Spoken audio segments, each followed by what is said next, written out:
The knock came at the schoolroom door a little before noon, and it was not the knock of a child. Honor Lanyon knew the difference by now. A child knocked as though the door might bite. This was the flat, patient double rap of a grown man who had walked some way and did not mean to be turned off. She set down the slate she had been marking, told the 11 girls of the morning class to keep their heads bent over their copybooks, and went to answer it herself. Honor Lanyon was 29 that spring, neither tall nor short, with dark chestnut hair drawn back plainly, and pinned gray eyes that took the measure of a thing before she spoke of it, and hands that were never quite free of the faint green stain of the still-room, for she kept the herb beds behind the parsonage school and ground her own simples, and had done since she was a girl. She had come to the parish of Fennycombe in Somerset 11 years before as an assistant, and had stayed as its schoolmistress, and in all that time no one had knocked at that door for her who did not want a fever cooled, a burn dressed, or a daughter taught her letters at a penny the week. The man on the step was none of these. He was past 60, spare and upright, with thinning gray hair combed carefully back beneath a good black hat, gold-rimmed spectacles, and a long, clean-shaven face that had spent its working life indoors over paper. His coat was plain black superfine, well-brushed, and there was a leather case under his arm of the kind that lawyers carried and no one else did. "I am seeking Miss Honor Lanyon," he said, "the schoolmistress. I was told at the parsonage I should find her here." "You have found her," Honor said. "The children are at their copybooks, and I have a quarter of an hour before they are due their bread and milk. If your business is short, sir, you may have the quarter of an hour. If it is long, you had better come back at 4, when they are gone home." "It is not short," the man said, "but I think you will not send me away when you have heard the first sentence of it. My name is Carthew, Mr. Josiah Carthew, of Truro, in the county of Cornwall. I am a solicitor, and I have been 30 years and more at my desk, and I have come the better part of 2 days by the mail to stand on this step, because a letter would not do for what I have to say, and because I could not be easy in my mind until I had said it to your face." Honor looked at him a moment. Then she looked back over her shoulder at the 11 bent heads, and she called the eldest girl to her, a steady child of 13 named Rachel, and bade her mind the room and hear the little ones their letters and not let anyone near the fire, and she took her shawl from its peg and stepped out into the lane and drew the door to behind her, so that whatever this Mr. Carthew of Truro had carried 2 days to say might be said in the open air, under the elms, where the children could not hear it. "Now, sir," she said. The first sentence. Mr. Carthew took off his hat, which surprised her, for men did not commonly uncover to a schoolmistress in a green-stained apron. "Miss Lanyon," he said, "I have the honor to be the solicitor to the late Miss Damaris Trelawney, of Trevenach, in the parish of St. Enna, on the north coast of Cornwall, who departed this life on the 9th of March last, in the 74th year of her age, and I am come to tell you that under her last will and testament, proved before the consistory court at Exeter on the 2nd of this month, you are named her sole surviving legatee, and are seized from this day of the manor house of Trevenach, and the whole of its lands and revenues, saving certain legacies to her servants, which I shall read you in their place." The wind moved in the elms.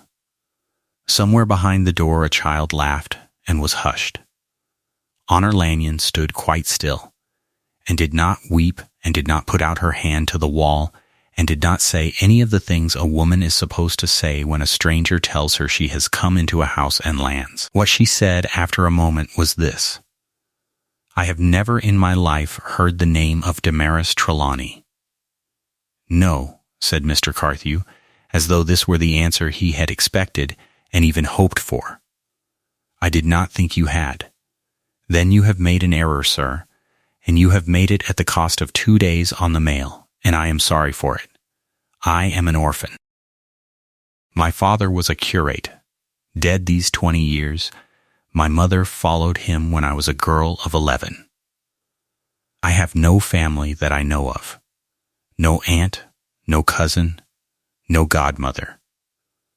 If I had a relation of substance in Cornwall, I should have heard of her long since, for a woman with a house does not commonly leave a curate's daughter to keep a village school at a penny the week. She was your godmother, Mr. Carthew said quietly. She stood for you at your christening in the parish church of Combe Flory in this county, in the summer of the year 1792, when you were 3 weeks old. Your mother and she had been girls together at a school in Bath. It is written in the register. I have seen it. I have a copy of the entry in this case under my arm. She never came to you, and she forbade your mother to speak of her, and there was a reason for it that I shall tell you when we are somewhere you can sit down, for it is not a doorstep matter. But she did not forget you, Miss Lanyon. She never once forgot you. For 29 years she knew where you were and what you did, and she left instruction with me, these 6 years past, that on her death I was to come to you myself, and stand where I now stand, and put Trevenac into your hands. Honor did not answer at once.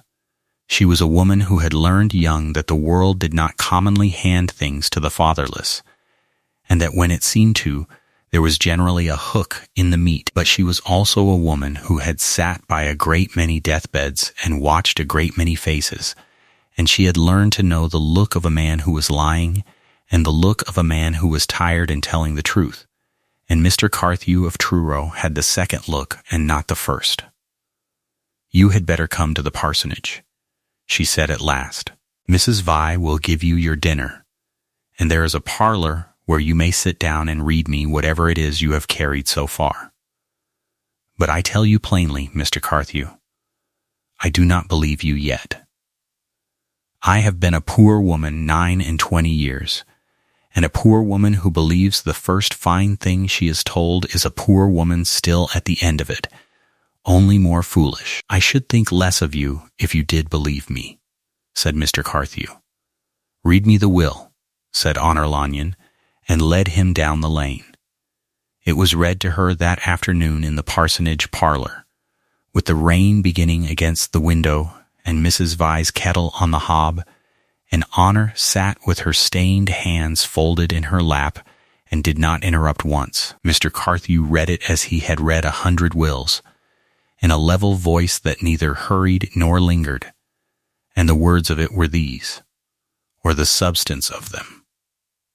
That Damaris Anne Trelawney, spinster, of Trevenac in the parish of St. Enna, being of sound and disposing mind though weak in body, did give and devise unto her goddaughter Honor Lanyon, only child of the late Reverend Ambrose Lanyon, and of Mary his wife, formerly Mary Pendley, all that her capital messuage or mansion house called Trevenac, with the home farm, the 2 cottages at Porthcove, the cliff meadows, the orchard, the walled garden, the still room and its contents entire, and the residue of her personal estate, whatsoever and wheresoever, to hold to the said Honor Lanyon and her heirs forever. That there were legacies to Mrs. Grace Polglaze, housekeeper, the sum of £40 in the black oak press in the still room passage, to Miss Truella, the steward, the sum of £30 and the grey cob and his tack, to Tamsin Polglaze, the housekeeper's daughter, the sum of £20, to the poor of the parish of St. Enna, the sum of £10, to be laid out in coals against the coming winter by the curate for the time being, and that the residue and the house went to Honor Lanyon, who had never met her, and who sat now in a curate's borrowed parlor with the rain on the glass, and did not say a word until it was done. When it was done, she said only, What is the reason she never came? That, said Mr. Carthew, folding the parchment along its old creases, I will tell you on the road to Cornwall, if you will let me take you there. It is her reason to give, not mine, and she left it written in her own hand in a paper that is to be put into your hands at Trevenac and nowhere else. She was particular about it. She said you were to read it in her still room, with the door shut and no one by. Her still room, Honor repeated. Yes, you have said that word twice now. Still room. I have kept a still room of my own since I was 15 years old. I make the parish its fever draughts and its salves, and I have a book of my own receipts that I would not sell for the price of this house you say is mine. Mr. Carthew looked at her for a moment over the gold rims of his spectacles, and something moved in his tired face that was almost, but not quite, a smile. I know you do, Miss Lanyon, he said. She knew it too. Why do you suppose of all the things in that house, the will names the still room and its contents entire, when it might have said the plate, or the linen, or the pictures? She left you a house, but it was the still room she meant you to have. There is a book in it. It is in her hand. I think when you have read it, you will understand a great deal that I cannot tell you on a doorstep, and that I would not tell you if I could, because it is not mine to tell. Honor Lanyon rose and went to the window and stood looking out at the rain falling on the herb beds she had kept for 11 years. The beds she had planted the first spring she came. The beds she had thought she would keep until she was an old woman, and they laid her in Fennycombe churchyard beside nobody at all. When must I decide? She said. You need not decide anything today, said Mr. Carthew. The house is yours whether you go to it or no. But I will be honest with you, Miss Lanyon, as I have tried to be honest in every particular, and I will tell you that there is a reason to go, and to go soon beyond your own curiosity. Miss Trelawney had a cousin, a young man of her late brother's line, a Mr. Julian Trevose, who lives beyond his means at Bath, and who believed himself, until the will was read, to be the heir of Trevenac. He was in the room at Exeter when it was proved. He did not take it well. I have been a solicitor 30 years, and I know the look of a man who means to make trouble, and Mr. Trevose had it. You will hold the house the better, and the sooner if you are standing in it when he comes. Honor turned from the window. Then I had better be standing in it, she said. I will speak to the parson tonight. Rachel can keep the little ones a fortnight if her mother will spare her, and the elder girls can be sent to the dame at Nethercombe for their sums. I have a box and a bag and my book of receipts, Mr. Carthew, and that is the whole of what I own in the world. When does the mail go west? Thursday morning, from the Bell at Taunton, said Mr. Carthew, and this time he did smile. I had hoped you would say that. I have kept 2 places on it since Monday. And so it was settled, in a curate's parlor with the rain on the glass, that Honor Lanyon, orphan and schoolmistress, who had never in her life owned more than would go in a box and a bag, should go west into Cornwall to a house she had never seen, left her by a woman she had never met, for a reason no one would tell her until she stood in a dead stranger's still room with the door shut behind her. She did not sleep much that night. She lay in her narrow bed above the schoolroom and listened to the rain and turned the thing over in her mind, and what she came back to, again and again, was not the house, nor the lands, nor the £40 to the housekeeper, nor even the young man at Bath who had not taken it well. What she came back to was the still room, and the book in a dead woman's hand, and the plain fact, stranger than any house, that somewhere in Cornwall for 29 years a woman she had never seen had known her name and known her trade, and kept it in her heart, and never once come to the door. In the morning she rose before it was light, as she always did, and she went out to the herb beds in the grey, and cut what was ready to cut, the last of the sage and the rue and the good broad comfrey leaves, and she tied them in bunches to dry, not because she would be there to use them, but because a thing worth planting was worth harvesting, and she had never in her life left a bed to rot for want of the cutting. Then she went in and washed the green from her hands, as well as it would ever wash, which was never wholly, and she began to pack her box. The mail went west from the Bell at Taunton on Thursday morning in a fine cold drizzle, and Honor Lanyon watched Somerset give way to Devon through a rain-streaked window, with her book of receipts in a satchel on her knee, and Mr. Carthew asleep across from her, with his hat over his eyes. She had never in her life been further west than Exeter, and Exeter she had seen but once, and so the country beyond it was all new to her, the red earthed fields and the deep lanes sunk between their hedges, the moor rising grey and enormous to the north, the little grey towns with their broad squares and their market crosses. They lay the first night at an inn at Okehampton, under the black shoulder of the moor. And Honor, who had never paid for a bed in her life that was not her own, sat up late by the taproom fire, making a list in her head of everything she did not know, and had better find out, which was a habit of hers, and a good one. She did not know how many acres the home farm ran to, nor what it was let for, nor whether the steward was honest. She did not know how many were in the house, nor what wages they were owed, nor whether the roof was sound.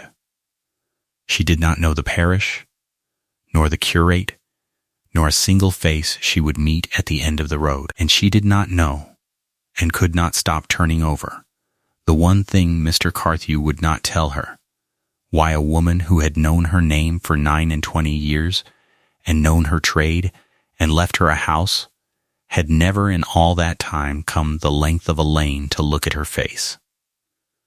They came into Cornwall the second day over the high grey bridge at Launceston, and the country changed again, growing wilder and barer and more beautiful, the hedges giving way to walls of grey stone, the trees leaning all one way from the wind off a sea Honor could not yet see, but could, she thought, begin to smell, a cold salt largeness under the rain.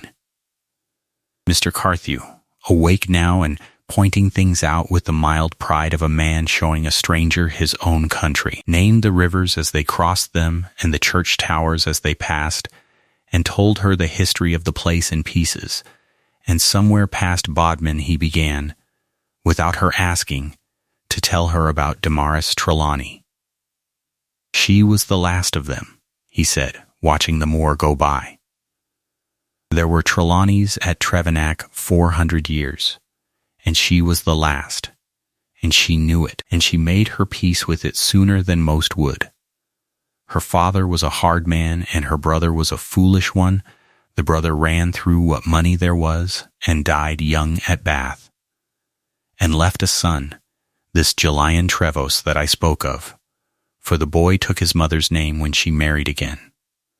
Miss Trelawney had the house and the land, and no husband, and no child. And she might have married, for she was handsome as a young woman, they say, and had offers. But she did not. She lived at Trevenac alone, with her books and her garden and her still-room, 60 years and more, and she doctored half the north coast for nothing. For she had a gift for it and a great store of learning, and there are men and women alive on that coast today who would not be but for her draughts and her poultices. And she was reckoned strange, Miss Lanyon. I will not deceive you. For a woman who lives alone and reads and physics the poor is always reckoned strange, and there were tales told of her, foolish tales, the kind country people tell of any woman they cannot account for. But she was not strange. She was the sanest soul I ever drew a paper for, and the loneliest, and I was proud to be her man of business 32 years. And I tell you plainly, I would rather have brought this news to you than to any heir I ever served, because she wished it so, and because I think she chose right. You have not told me the reason, Honor said. No, said Mr. Carthew. I have not, and I will not, for it is in the paper, and the paper is at Trevenac, and I gave her my word. But I will tell you one thing that is mine to tell, and it is this. Whatever you may think, when you have read it, do not think that she did not love you. Whatever her reason was, it was not that. They came to Trevenac in the last light of the second day. The chaise Mr. Carthew had hired at the last posting-house turned off the coast road between two leaning stone gateposts, down a long walled drive under wind-bent sycamores, and Honor, leaning to the window, saw the sea at last, a wide pewter reach of it beyond the fall of the land, and heard it, a long, slow breathing against the cliffs below, and then the house came into view at the turn of the drive, and she forgot the sea. Trevenac was not large, as the houses of the great are large. It was a long, low, gray manor of 2 stories and a range of attics, built of the country stone, weathered silver by 300 winters of salt wind, with tall chimneys and stone mullioned windows and a slate roof gone soft green with moss on its northern pitch. It stood side onto the sea, sheltered by a shoulder of the cliff and by a great dark yew that must have been old when the house was young, and before it lay a gravel sweep and a low wall. And beyond the wall the land fell away in cliff meadows to the edge and the long gray water. It was not grand. It was beautiful, in the plain, hard way of the coast, and it looked, in the failing light, less like a house that had been left to a stranger than like a house that had been waiting, patiently, a long time, for someone to come home to it. There were 2 people standing at the door. As the chaise drew up on the gravel, Honor saw them plainly, a woman of 60 or thereabouts, upright and spare in gray stuff, and a white apron and cap, with a face that had kept its bones and a great ring of keys at her waist, and beside her a younger woman, 3 or 4 and 20, dark-haired, with her mother's straight back and a wary, watchful look. The housekeeper, Honor thought, and her daughter, Mrs. Polglaze and Tamson, of the will. She got down from the chaise before Mr. Carthew could hand her, because she had never been handed down from anything, and did not mean to begin by pretending she had, and she stood on the gravel of what was now her own sweep, in her old gray traveling dress with her satchel of receipts on her shoulder, and she looked at the 2 women, and they looked at her, and for a moment no one said anything at all. Then the housekeeper came forward, and made a curtsy, a real one, not a bob, and said in a low, clear voice with the long, soft vowels of the coast in it, "You will be Miss Lanyon. You are welcome to Trevenac. I am Grace Polglaze. I have kept this house 31 years, for your godmother and her father before her. This is my daughter Tamson. There is a fire in the hall, and the bed is aired in the blue room, and there is supper when you are ready for it. You will be tired with the road." "I am," Honor said. "Thank you, Mrs. Polglaze. I am tired, and I am hungry, and I will own to you plainly that I am a little afraid, for I have never owned a house before, nor slept a night in one that was my own, and I do not yet rightly believe that I am to sleep in this one. But I have kept a still room 11 years and a schoolroom 14, and I am not afraid of work, nor of learning what I do not know, and I would rather you told me the truth of a thing than the pleasant part of it. We shall do very well together, I think, if you will bear with me while I learn." Something eased very slightly in the housekeeper's careful face. "Your godmother said near the same words to me the first day I came to her," she said, 31 years ago. "Come in out of the wind, Miss Lanyon. You are home." The word went through Honor like the cold off the sea, and she did not answer it because she could not, and she went in. The hall of Trevenac was a long, low room with a great open hearth at one end, and a fire of driftwood and furs burning in it, blue and green at the edges from the salt, and the walls were paneled dark and hung with the dim portraits of dead Trelawneys, and there was a long oak table scrubbed white as bone, and a settle by the fire, and a smell over everything of wood smoke and beeswax, and faint beneath them, a green herbal sweetness that Honor knew in her blood, the smell of dried simples and stored roots, the smell of a still room somewhere near. She stood in the middle of the room and turned slowly round and looked at it all, the fire and the table and the dark dead faces on the walls, and the housekeeper watched her do it, and the daughter watched from the doorway, and Mr. Carthew stood by the door with his hat in his hand and said nothing, and let the house do its own work on her, which was wiser than anything he could have said.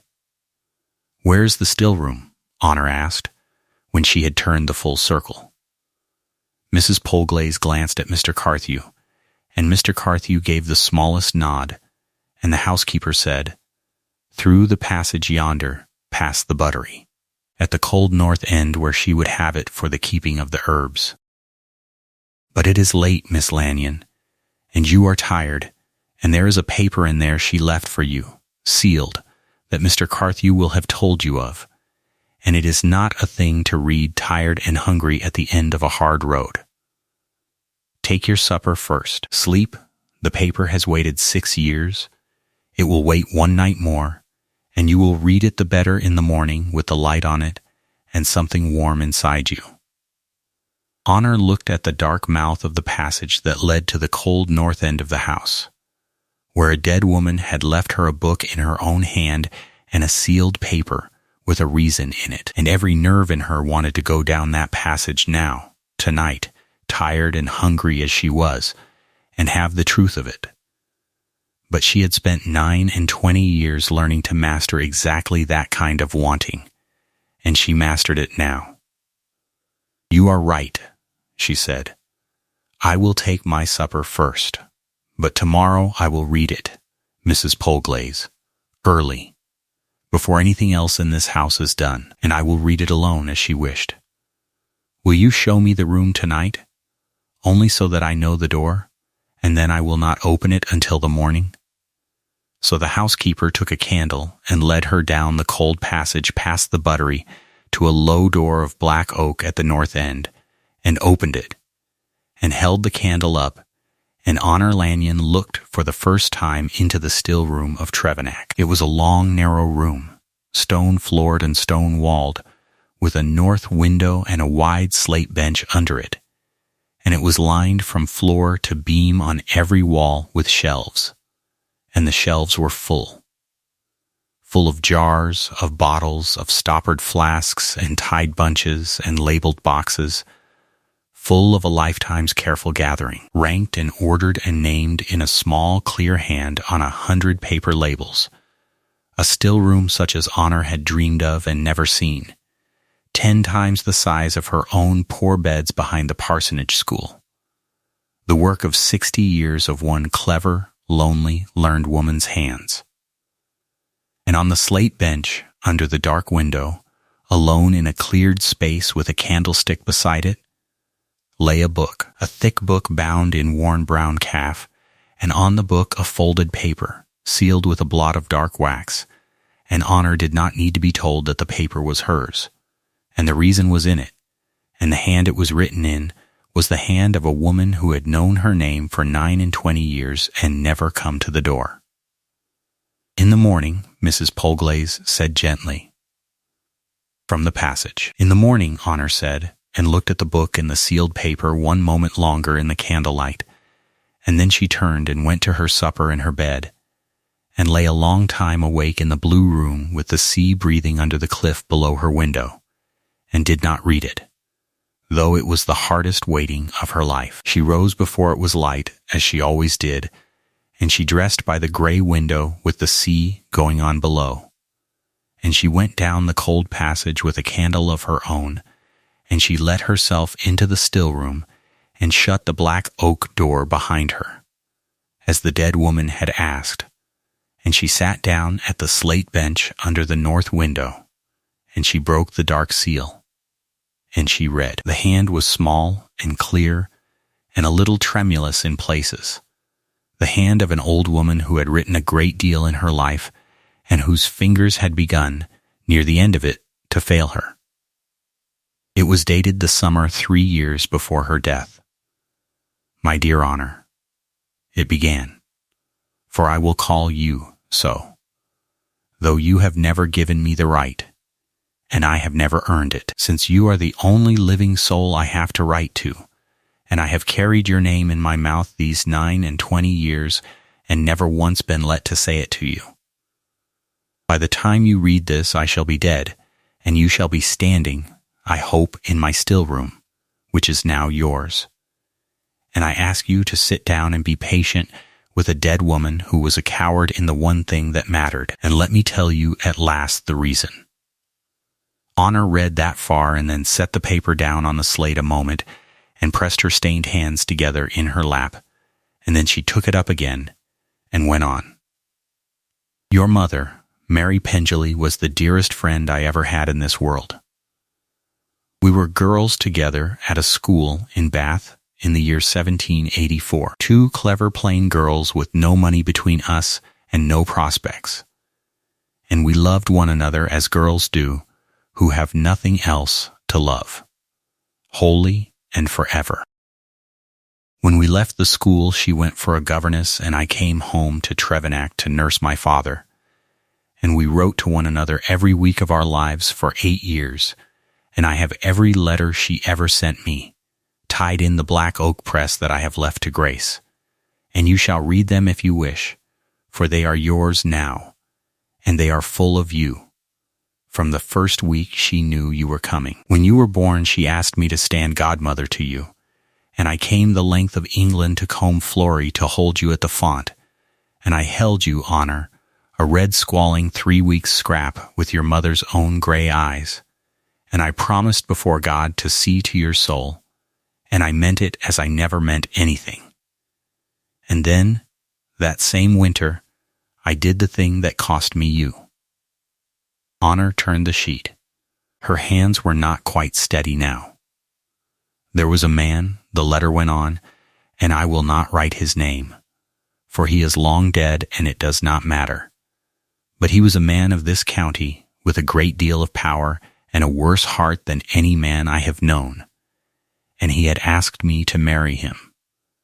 For my land marched with his, and he wanted it, and I had refused him, for I would not have had him if he had been the last man breathing, and he did not forgive it. A man like that does not forgive a plain spinster who tells him no.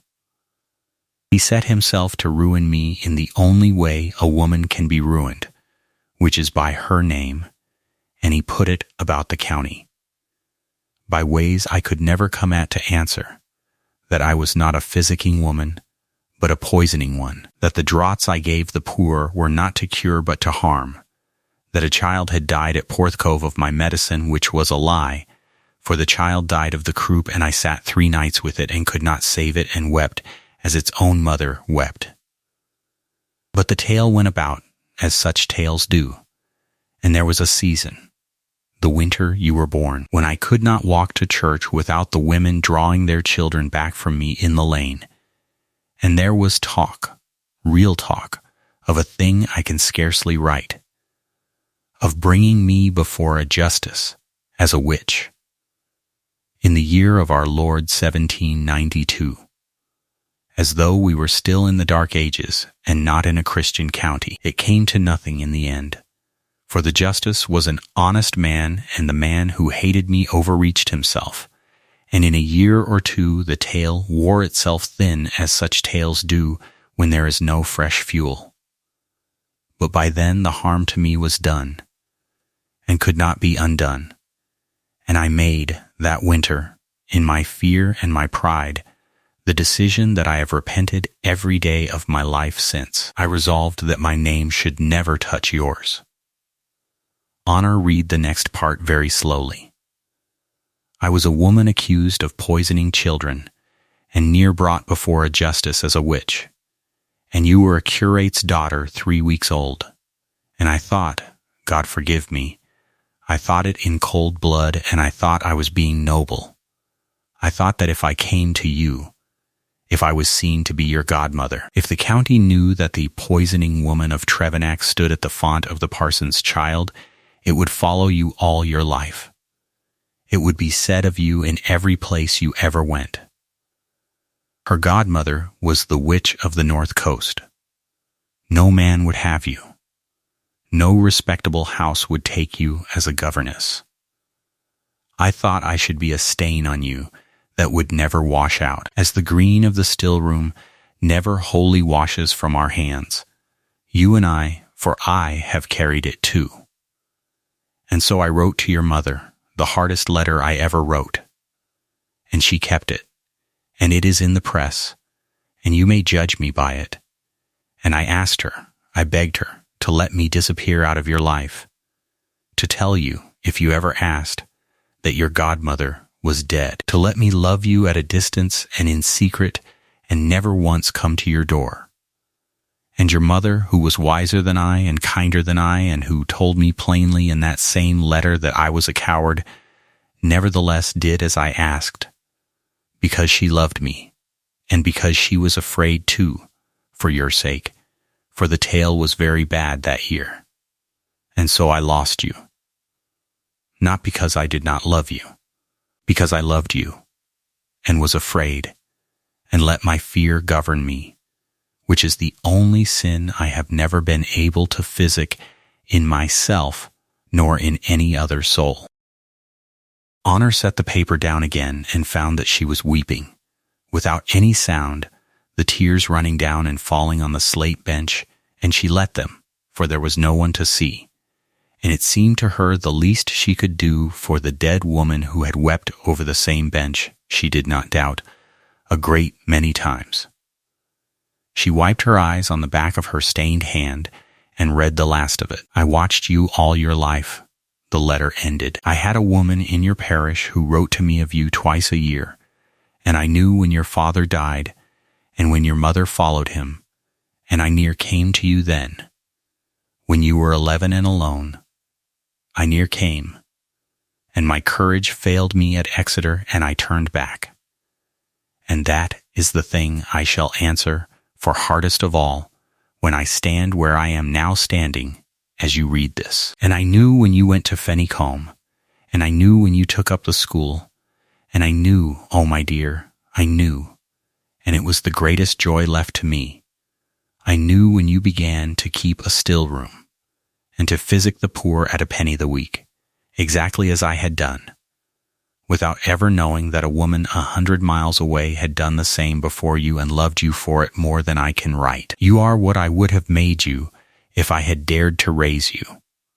You are what I was, without the fear.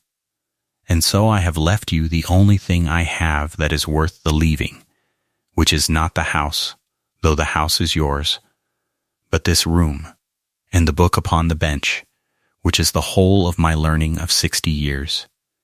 Every receipt and every trial and every failure, written plain, so that what I knew shall not die with me, but shall go on in your hands, which are the right hands, the only right hands, the hands I should have taught myself.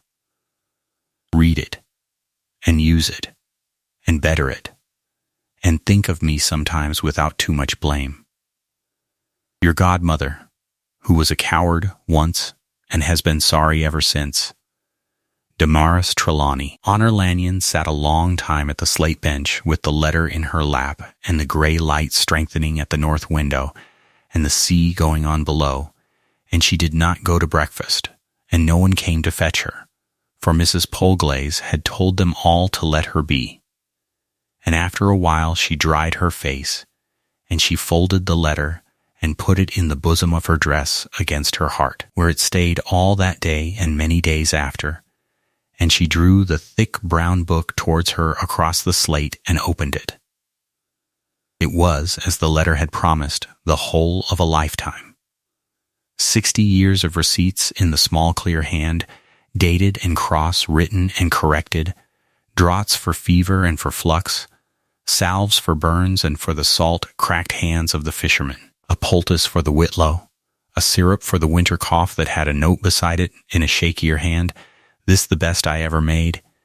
It saved the Nankivell child in the bad winter, and page after page of trials that had failed, written up as honestly as the ones that worked.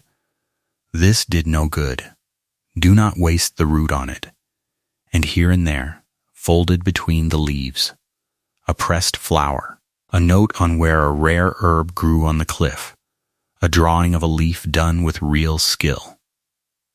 Honor turned the pages slowly, and it was like nothing so much as hearing a voice. The voice of a woman she had never heard speak, speaking to her now across the grave in the only language they had ever shared, the language of roots and leaves and patient trials and the care of the poor. And by the time she reached the last written page, she knew two things past any doubting. She knew that everything Mr. Carthew had told her was true. And she knew the hand. She knew it now, as well as she knew her own. The small, clear letters, the way the woman crossed her sevens and looped her long tails, the particular tremor that had come into it in the last few years and grown worse page by page towards the end, until on the very last dated receipt, written but a few months before the death, the hand was so altered, so shaken, so painfully formed, that Honor could see the old fingers had near failed altogether, and there was a note at the foot of that last page, not a receipt at all, just a line, that said, "My right hand is near done now with the palsy that has been 3 years coming, and I must give over the writing. Grace shall take down what more I have to say." Honor Lanyon read that line and marked it, and did not yet know why it mattered, but she was a woman who marked things and kept them, and she kept that one, the failing of a dead woman's right hand in her last years, without knowing that within a fortnight it would be the saving of everything she had come into. She closed the book. She sat a moment more. Then she rose and washed her face in the still room's stone basin, and smoothed her dress, and went out to meet the household of Trevennack as its mistress, with her godmother's letter against her heart and her godmother's book under her arm, no longer a stranger in the house, but come home to it, at last, and for good. The first fortnight at Trevennack taught Honor Lanyon her house and her people, and she went about the learning of them as she had gone about everything in her life, plainly and without hurry, asking what she did not know and remembering what she was told. Mr. Carthew stayed 3 days to see the legacies paid and the accounts opened in her name at the bank in Truro, and then he went back to his desk with a promise to come at her call, and left her his direction and his blessing and a last word on the doorstep that she did not forget. "Mr. Trevose will come," he said, settling his hat. "Not yet. He will let you grow easy first, that is his way. But he will come, and when he does he will bring a lawyer, and he will be very civil. And you must be more civil than he is and slower than he is, and never once let him make you angry, for an angry heir signs papers she should not. Send for me the day he shows his face. Do not treat with him alone. I have taught 11-year-old girls their sums for 14 years, Mr. Carthew," Honor said. "I am not easily made angry, and I have never in my life signed a paper I had not read twice, but I will send for you. I promise it." She met her household one by one. Mrs. Grace Polglaze, the housekeeper, 31 years in the house, who carried the keys and the whole memory of the place and gave Honor, in those first days, the one thing she most needed, which was the truth about everything without being asked twice for it. Mr. Trewella the steward, a broad, slow, honest man of 50 with hands like spades and a great knowledge of the land, who walked her the whole of the home farm the third morning and named the fields and the rents, and did not once try to make the account look better than it was, and when she asked him a sharp question about the price of the last wool clip, answered it to the shilling, and looked, pleased to be asked. Tamsin Polglaze, the housekeeper's daughter, dark and wary and clever, 23, who had been half promised a place as under-housekeeper at a great house near Bodmin, and had stayed instead to see the new mistress settled, and who thawed towards Honor over the first fortnight from a watchful silence to a real and growing regard, and became, before the month was out, exactly the companion Honor had never had and had not known she wanted, a young woman of sense to talk the days over with by the hall fire.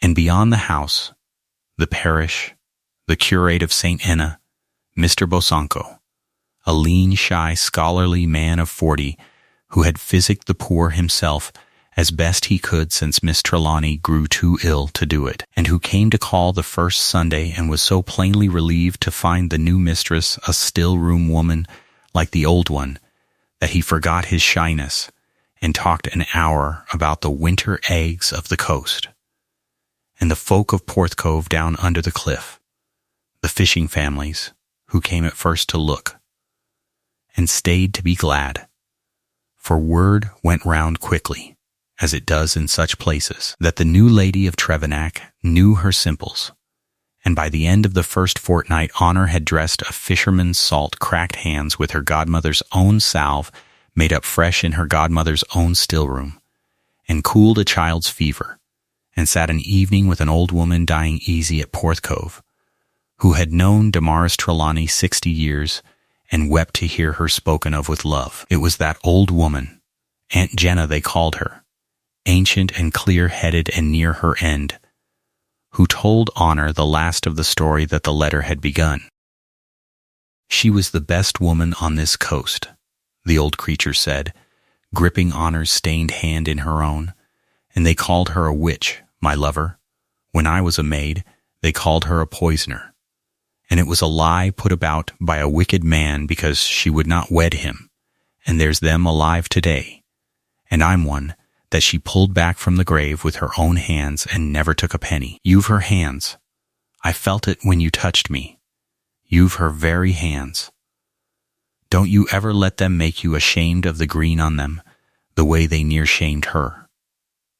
I won't, said Honor Lanyon, and meant it, and the old woman died 3 nights after, easy and unafraid, with one of Honor's draughts to smooth the way, and was buried in St. Enna's churchyard within sight of the sea. And Honor walked behind the coffin as the lady of the parish, and thought that she had been the mistress of Trevenac a fortnight, and had already buried one of her people, and that this too was what the house had given her, and that she would not have had it otherwise. She kept the still-room herself. That was the thing she would not give over to any servant, and the household understood it within a week, and let her have it. Every morning after the house was stirring, she went down the cold passage and opened the black oak door and worked an hour or 2 among the ranked jars and the 60 years of learning, reading her godmother's book, trying her godmother's receipts, drying the herbs she had already begun to gather from the cliff and the walled garden. And it was there, in the still-room, that she was most herself and most at peace, and it was there, on a grey morning in the 3rd week, that the trouble came at last, as Mr. Carthew had said it would, up the walled drive under the wind-bent sycamores in a hired chaise. Tamsin brought her word of it. "There's a gentleman come, ma'am," she said from the still-room door, and her clever face was wary again as it had not been for a fortnight, and another gentleman with him that has the look of a lawyer, and the first one gave his card to my mother very grand, and said he was Mr. Jelian Trevose, and had come to pay his respects to the lady who had come into his cousin's house. He said it like that, ma'am. his cousin's house. My mother has put them in the hall and given them no more than the fire. And she says, will you send to Truro before you see them, the way Mr. Carthew bade you? Honor Lanyon set down the pestle she was holding and looked at her green-stained hands a moment, and then she washed them at the stone basin as well as they would wash, and untied her still-room apron and hung it on its peg and smoothed her hair.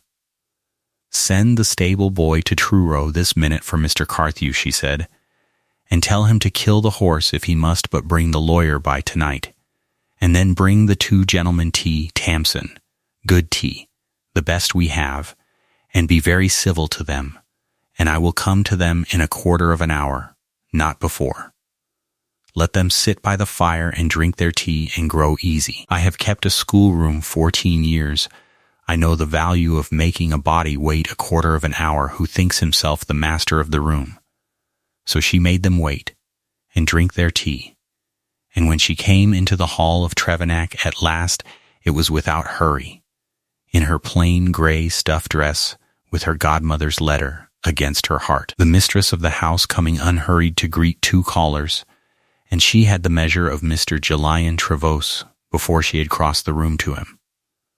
He was a man of 35, running early to fat, with a fleshy, handsome face gone soft at the jaw, and a color in it too high for health, dressed a great deal too fine for a morning call in the country, a primrose yellow waistcoat straining its buttons, and a quantity of seals at his fob, and a quizzing glass on a ribbon that he raised as she came in, and looked at her through, slowly, from her plain pinned hair to her stained hands, in a way that was meant to make her feel her poverty and her place. Honor let him look. She had been looked at so by better men than this and had not felt it, and she did not feel it now. Beside him stood the lawyer, a dry, grey, narrow man introduced as Mr. Pringle, who did not raise a quizzing glass at anyone and watched the whole scene with the flat attention of a man who has seen a great many families quarrel over a great many houses and has learned to say little and note everything. "Miss Lanyon, is it?" said Mr. Trevose, letting the glass fall and making a bow a shade too low to be a courtesy. "You must forgive my calling so soon upon your good fortune. But we are near neighbors in a sense, are we not, you and I? Cousins almost, one might say. For I am, as perhaps you know, the only living kinsman of my late and much lamented cousin, Miss Trelawney. Her brother was my grandfather. The blood of Trevennack runs in me, Miss Lanyon, and in no other soul now breathing. Whereas you, forgive me, you had not, I think, the honor of my cousin's acquaintance at all?" "I had not," Honor said. "I never met her in my life." "Just so, just so." He smiled, and the smile did not reach his pale, prominent eyes. "A curious thing, is it not? A most curious thing. A great house, 400 years in one blood, and it is left over the head of the last man of that blood to a schoolmistress, I understand it is, from Somerset, who never once set eyes on the testatrix. A stranger. Forgive me, Miss Lanyon. I mean no unkindness, none in the world. But you will see how such a thing must strike a plain man. It has the look, has it not, of a thing that wants explaining. It has the look of a will that a court might wish to examine very closely, as to the soundness of mind of an old and ailing woman living alone, and worked upon, perhaps, by those about her. Mr. Pringle here is of the opinion, but I run ahead of myself. We are come only to pay our respects. Only that. For today. Honor Lanyon looked at him a long moment, and then she did a thing that surprised him. For she sat down, unhurried, in her godmother's own chair by the fire, and folded her stained hands in her lap, and looked up at him with her grey eyes level and quiet, and she said, "You are come to tell me you mean to break the will, Mr. Trevose. And you have brought your lawyer to help you say it civilly. You need not have gone to the trouble of the tea and the respects. I am a plain woman, and I would rather have the plain thing. You believe the house should be yours. You mean to go to law to get it. Is that the whole of it, or is there more?" There was a small silence. Mr. Pringle, the lawyer, looked at her for the first time with something like real attention. Mr. Trevos's high color went a shade higher. "You are very direct, madam," he said. "I keep a school," said Honor. "Directness is the whole of my trade. I ask my questions plainly, and I like them answered so. You mean to break the will. On what ground? You have named one already, that my godmother was not of sound mind and was worked upon. That is a hard thing to prove of a woman that half this coast will swear was the sanest soul in it to her last week of life. Have you another ground, Mr. Trevose? For I think you have. I think you would not have come so soon, and so fine, and so sure, on nothing but the soundness of an old woman's mind that 100 witnesses will speak to. I think you have something in your pocket. A plain woman would show it. Will you?"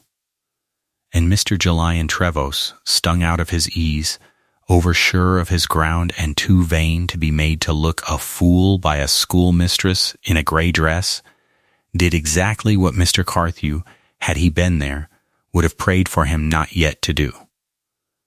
He drew from his fine coat a folded paper and held it up between two soft fingers, and smiled his smile that did not reach his eyes.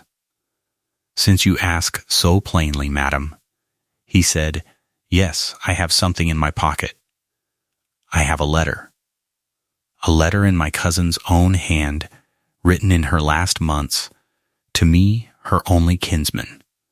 A letter in which she tells me that whatever a will drawn by a meddling attorney might say, her true wish, her dying wish, was that Trevennack should come to her own blood, to me, and begs my pardon that the law and her weakness had tangled the matter, and bids me set it right. Her own hand, Miss Lanyon, her own dying hand. I had thought to spare you the sight of it today, but you would have the plain thing. There it is." Honor Lanyon did not put out her hand for the letter, and she did not rise, and she did not let a single thing she was thinking come up into her face, though a great deal was thinking behind it, and thinking fast.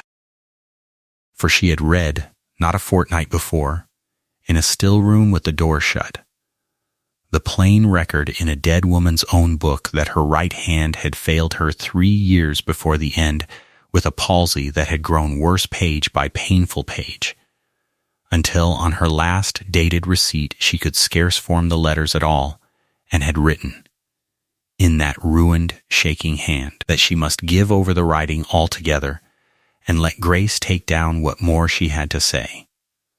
A woman whose right hand was near dead of the palsy could not have written a clear, firm, persuasive letter to a cousin in her last months.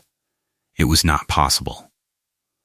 Whatever was folded between Mr. Julian Trevose's 2 soft fingers, if it was written in a clear hand, it was written by no one at Trevennack, and if it was written in a shaking one, it was worth examining shake by shake, for a forger who knew the old hand was clear would forge it clear, not knowing that the truth of those last months was a ruin. But Honor Lanyon had not kept a schoolroom 14 years, and buried her feelings under a plain grey dress 29 for nothing, and she knew, in the instant of understanding it, that the one thing she must not do was show that she understood it. A trap is only a trap while the other man does not know you have seen it.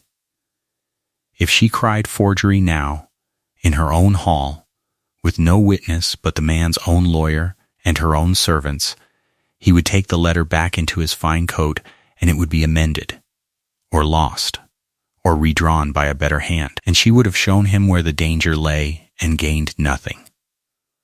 So she looked at the folded paper held up between his fingers, and she made her voice careful and a little tired, the voice of a woman shaken by an unwelcome thing, and she said, "That is a grave paper, Mr. Trevose, if it is what you say. You will not think me uncivil if I do not take your word alone for what is in it. Such a paper must be read, and weighed and read by more eyes than mine, before any Christian soul could say what it means. Will you leave it with me? Leave it, said Mr. Trevose, and laughed, and folded the letter away again into his coat, which was exactly what she had wished him to do, for a paper in his pocket was a paper not yet amended. No, madam, I think not. I think this paper does not leave my keeping until it is asked for by a court. But you have seen that it exists. That was my purpose today. I am not an unreasonable man, Miss Lanyon.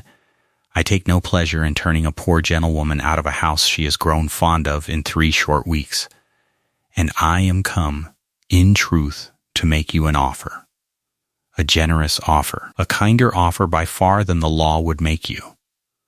Withdraw, renounce the bequest, quietly, before there is any noise or scandal or dragging of my poor cousin's name and yours through the courts of Exeter, and I will settle upon you an annuity, shall we say of £80 the year, for your life, and you may go back to your school in Somerset a great deal richer than you left it, and no one the worse, and my cousin's blood in her own house where it belongs.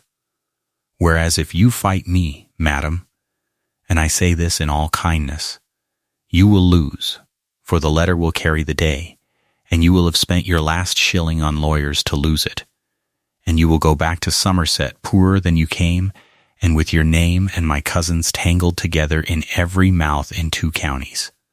£80 a year, Miss Lanyon, and peace, or the courts, and ruin. I would not press you to answer today. Take a week. Take a fortnight. But be wise. Honor Lanyon rose from her godmother's chair.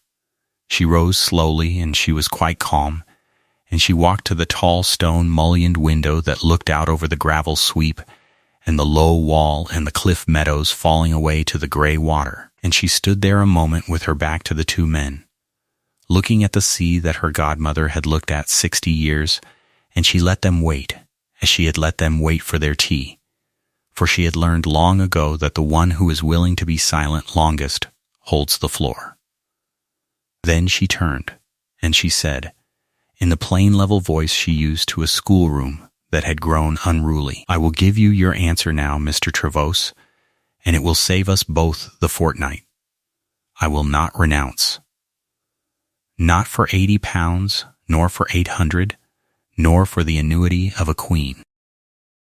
This house was left me by a woman who loved me, whom I never had the joy of meeting, and who left me, along with the house, the reason she never came, and that reason is a graver and a truer thing than you or your letter or all the courts of Exeter, and I will not sell it. You may go to law. I shall meet you there. And I will tell you one thing more, and you may make of it what you please. I am not afraid of your letter. I have read a great deal of my cousin's hand this fortnight past, more of it, I dare say, than you have read in your life, and I know it now as I know my own. And when your letter is read in a court, it will be read beside a great deal that is certainly hers. And we shall see, Mr. Trevose, we shall see how well the 2 hands sit together. Good morning. Tamsin will show you to your chaise. You will forgive me if I do not ask you to dine. It was beautifully done, and it did exactly what she meant it to do, which was 2 things at once. It told him she would fight, so that he would go away and prepare his ground and not amend the letter in a hurry, and it dropped, quite lightly, as if she had not waited, the one seed she wanted left in his mind and his lawyers, that the danger to his letter lay in the comparison of hands, so that he would waste his cunning guarding the shape of the letters, the loops and the tails, and never think to guard the one thing he could not mend, which was that the true hand of those months was not a clear hand at all, but a ruin. For Honor Lanyon had understood, in the 3 weeks she had been mistress of Trevenac, A thing about Mr. Julian Trevose that he did not understand about himself, that he was vain, and that a vain man defends the thing he is proud of having done well. He had forged a fine, clear, confident hand, and he was proud of it, and he would defend its fineness to the last, and never see that its fineness was the very thing that hanged it. She watched from the window as the hired chaise took the two men away down the walled drive under the sycamores, and she did not move until it was out of sight past the leaning gateposts. And then she let out a long breath and found that her stained hands were trembling, not with fear, but with the held-in force of the last half hour. And Tamsin, coming back into the hall, saw it, and without a word poured her a cup of the good tea that was left and put it into her hands and stood by her while she drank it. "You were grand, ma'am," Tamsin said at last, low. "My mother heard the most of it from the passage. You were grand. But he means it, that one. He means to have the house, and a letter in her own hand. How can that be, ma'am? How can there be a letter in her own hand that says such a thing when she left you everything and loved you? It can't be true. Can it?" "No," said Honor Lanyon, setting down the cup, and her voice was quite steady now, and there was something in it that had not been there before. A hardness, the hardness of a woman who has found the ground she means to fight on and knows it is good ground. "No, Tamsin, it cannot be true, and it is not true, and I know how it is not true, and I will tell you, for I shall need you and your mother both before this is done. But I will not tell it in this hall, where a servant might carry it to Porthcove and Porthcove to Bath before the week is out. Fetch your mother, and come to the still room and shut the door. There is a thing written in my godmother's own book that is going to save this house, and the fewer souls that know we have seen it, the surer it will save us. Mr. Trevose has made one mistake this morning, and it is a mistake he does not know he has made. And if we are wise and quiet and patient and let him go on, not knowing it until the right moment in the right room before the right eyes, it will cost him everything he came here to take. Come and shut the door, and I will show you. And in the cold still room at the north end of the house, with the door shut and the gray sea light on the ranked jars of a lifetime's learning, Honor Lanyon opened her godmother's book to its last written page and laid her stained finger under the ruined, shaking line where a dying woman had written that her right hand was near done with the palsy and Grace must take down the rest. And she looked up at the housekeeper who had served that woman 31 years, and she said, "Mrs. Polglaze, your mistress could not hold a pen in her right hand these last 2 years. Is that so? Tell me plainly, for everything hangs on it." And Grace Polglaze looked at the shaking line under Honor's finger, the line she herself had watched written, and her careful old face changed, and understanding came into it, and something else came with the understanding, a slow, fierce gladness. For she had loved her mistress and had grieved to see a fat, vain stranger come to steal her house with a lie. "She could not, ma'am," the housekeeper said, and her voice shook a little. "These 2 years and more.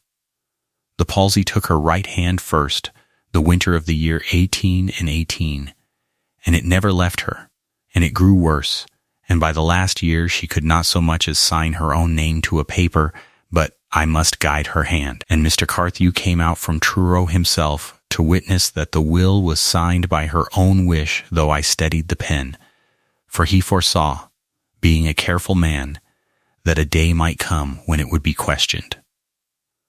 She wrote nothing those last 2 years, ma'am. Nothing. What she had to say she said to me, and I set it down and read it back, and she made her mark. There is no letter in her own hand from those months. There cannot be. Any letter that says it is a lie, and I will swear it on the book in any court in England, and so will Mr. Carthew that witnessed the will and saw her hand. Honor Lanyon closed the book softly and stood a moment with her hand flat upon its worn brown cover, as though upon the hand of the woman who had written it. And then she looked up, and for the first time since Mr. Julian Trevose had raised his quizzing glass at her stained fingers that morning, she smiled. "Then we have him," she said, very quietly. "He has forged a clear, strong hand and signed it in the months when the true hand could not hold a pen. He does not know that we know it. He will bring his fine letter into court proud as a peacock, and Mr. Carthew will bring the will. And you will stand up, Mrs. Polglaze, and Mr. Carthew will stand up, and this book will be laid open at this page before the judge, and the whole coast that she physicked for 60 years will come and swear to the palsy, and Mr. Julian Trevose will have proved, out of his own vanity, in open court, that his letter is a forgery, for no clear hand in those months can be hers. We need only be patient, and say nothing, and let him walk all the way in. Send the stable boy again to hurry Mr. Carthew. We have a great deal to make ready, and we must make it ready very quietly, and we must let that man go on believing, to the very door of the court, that he is going to win." Mr. Carthew came out from Truro that same night, tired and dusty and grave, and Honor took him into the still room and shut the door, and laid the whole of it before him. The letter Mr. Trevose had shown and would not leave, the fine clear hand he claimed for it, and then the last page of the book, and the ruined shaking line, and Mrs. Polglaze's plain testimony of the palsy. And the old solicitor listened to all of it without one interruption, and when it was done he sat quiet a long moment, with his gold-rimmed spectacles in his hand and his tired eyes shut, and then he opened them, and there was a light in them Honor had not seen before, the light of an old careful man who has served the law faithfully 30 years and is about, at the end of them, to watch it do exactly what it was made to do. "I witnessed that will myself," he said softly.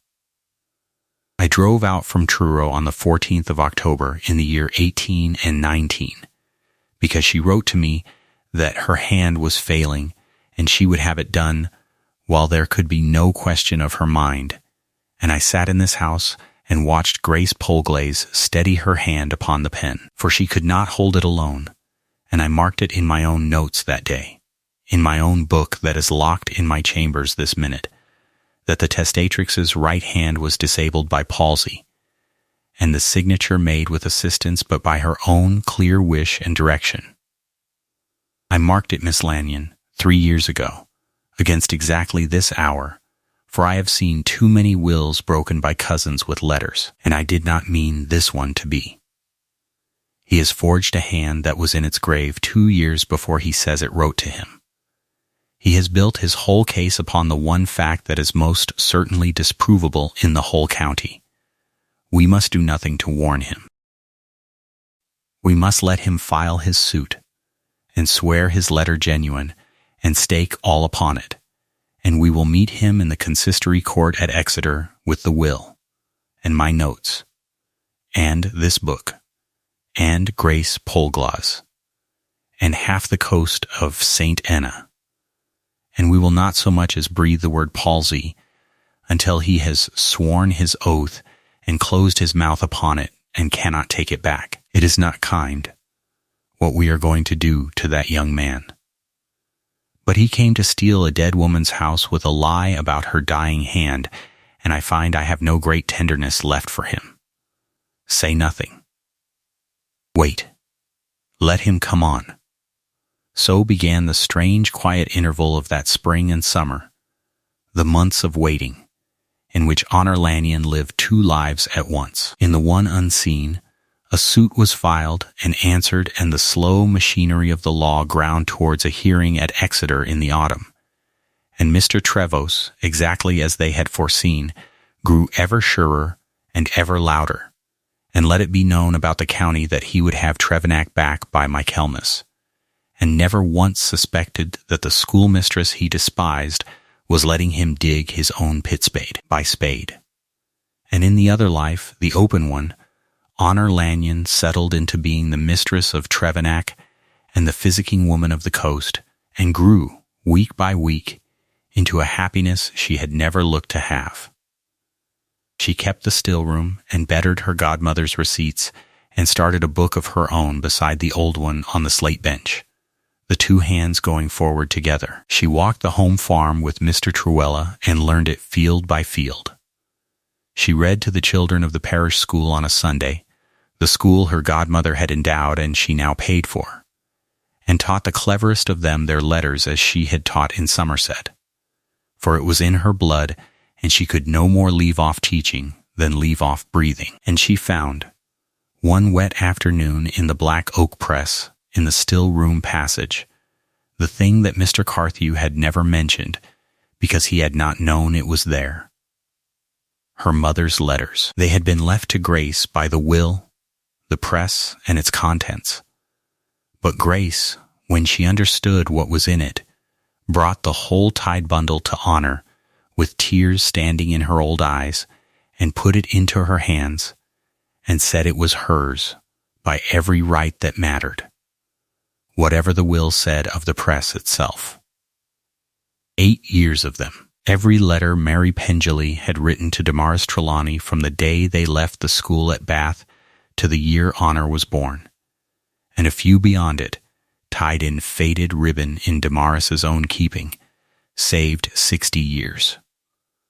And Honor read them through, alone in the still room over 3 evenings, and in them she met, for the first time in her life, her own mother as a young woman, clever and merry and poor and full of hope, before the curate and the marriage and the early death, and she met the friendship of the two girls whole and living on the page, and she found in the letters of the last year, herself, the first week her mother knew she was coming, the choosing of her name, and then, in a letter dated 3 weeks after her birth, in her mother's happy hand, a line that Honor read a dozen times and wept over and never forgot.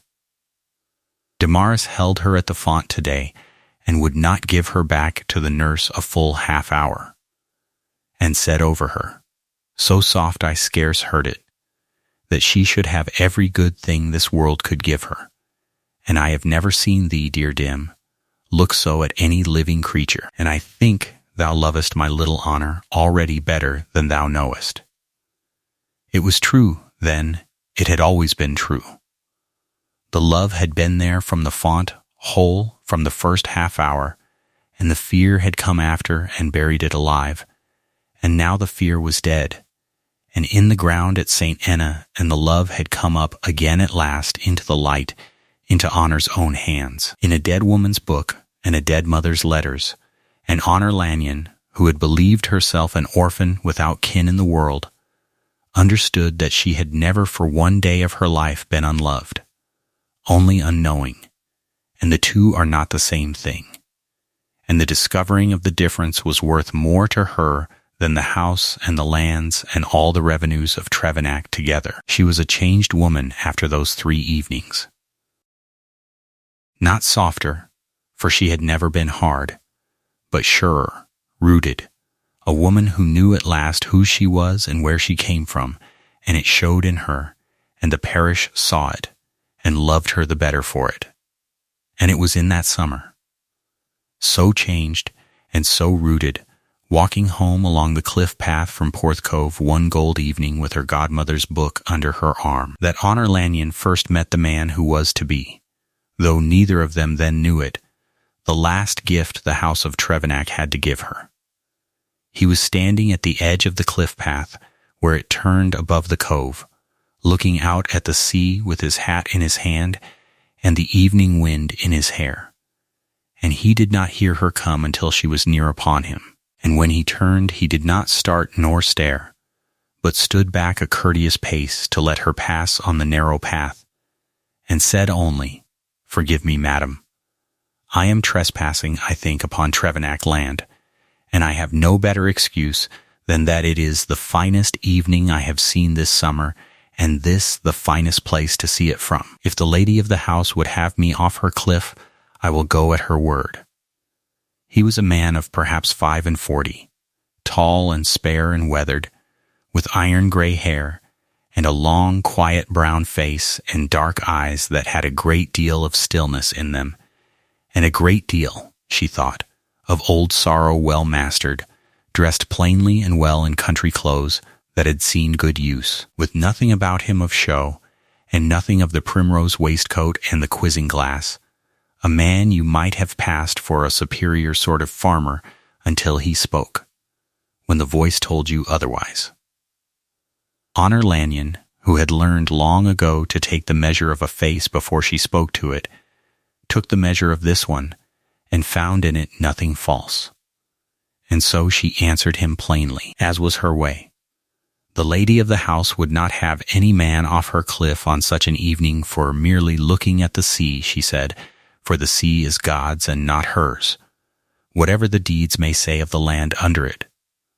Look as long as you please, sir. I am Honor Lanyon. The cliff is mine, and you are welcome to the view of it. Something moved in the quiet brown face, a slow warmth, and he bowed, a real bow, plain and grave.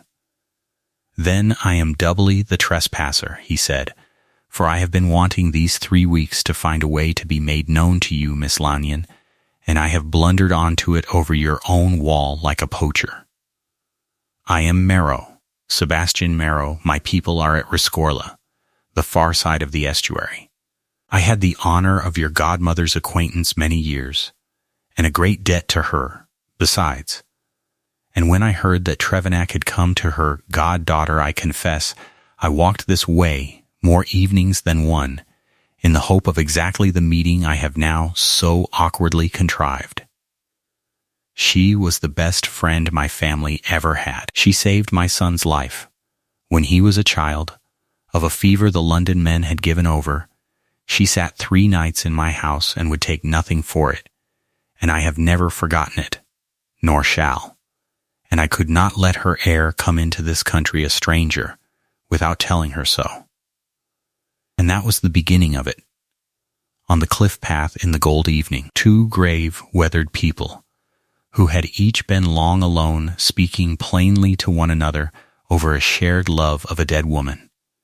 And if either of them felt, in that first half hour, the small, quiet turning that was to change both their lives, neither showed it nor spoke of it, for they were neither of them young, and neither of them foolish, and the thing between them grew as such things grow in people who have learned patience slowly and surely, and without any hurry at all. She learned his history in pieces over the weeks that followed, from him a little, and from Mrs. Polglaze and the parish a great deal more. Sebastian Marrow was the 4th Earl of Rescorla, though he used the title as little as any man could who was born to it. A widower these 9 years, his wife dead of a decline, and his one son grown and gone for a soldier. A man who had buried his own happiness young and built in its place a life of plain, useful work upon his land, respected the length of the coast and loved by his own people, and reckoned, by the county mothers who had long since given over trying, the most unbudgeable widower in Cornwall. He had known Damaris Trelawney 40 years. He had been one of the few who never for an hour believed the wicked tale against her, who had stood her friend when the county drew back, whose house she had always been welcome in, whose son she had pulled from the grave.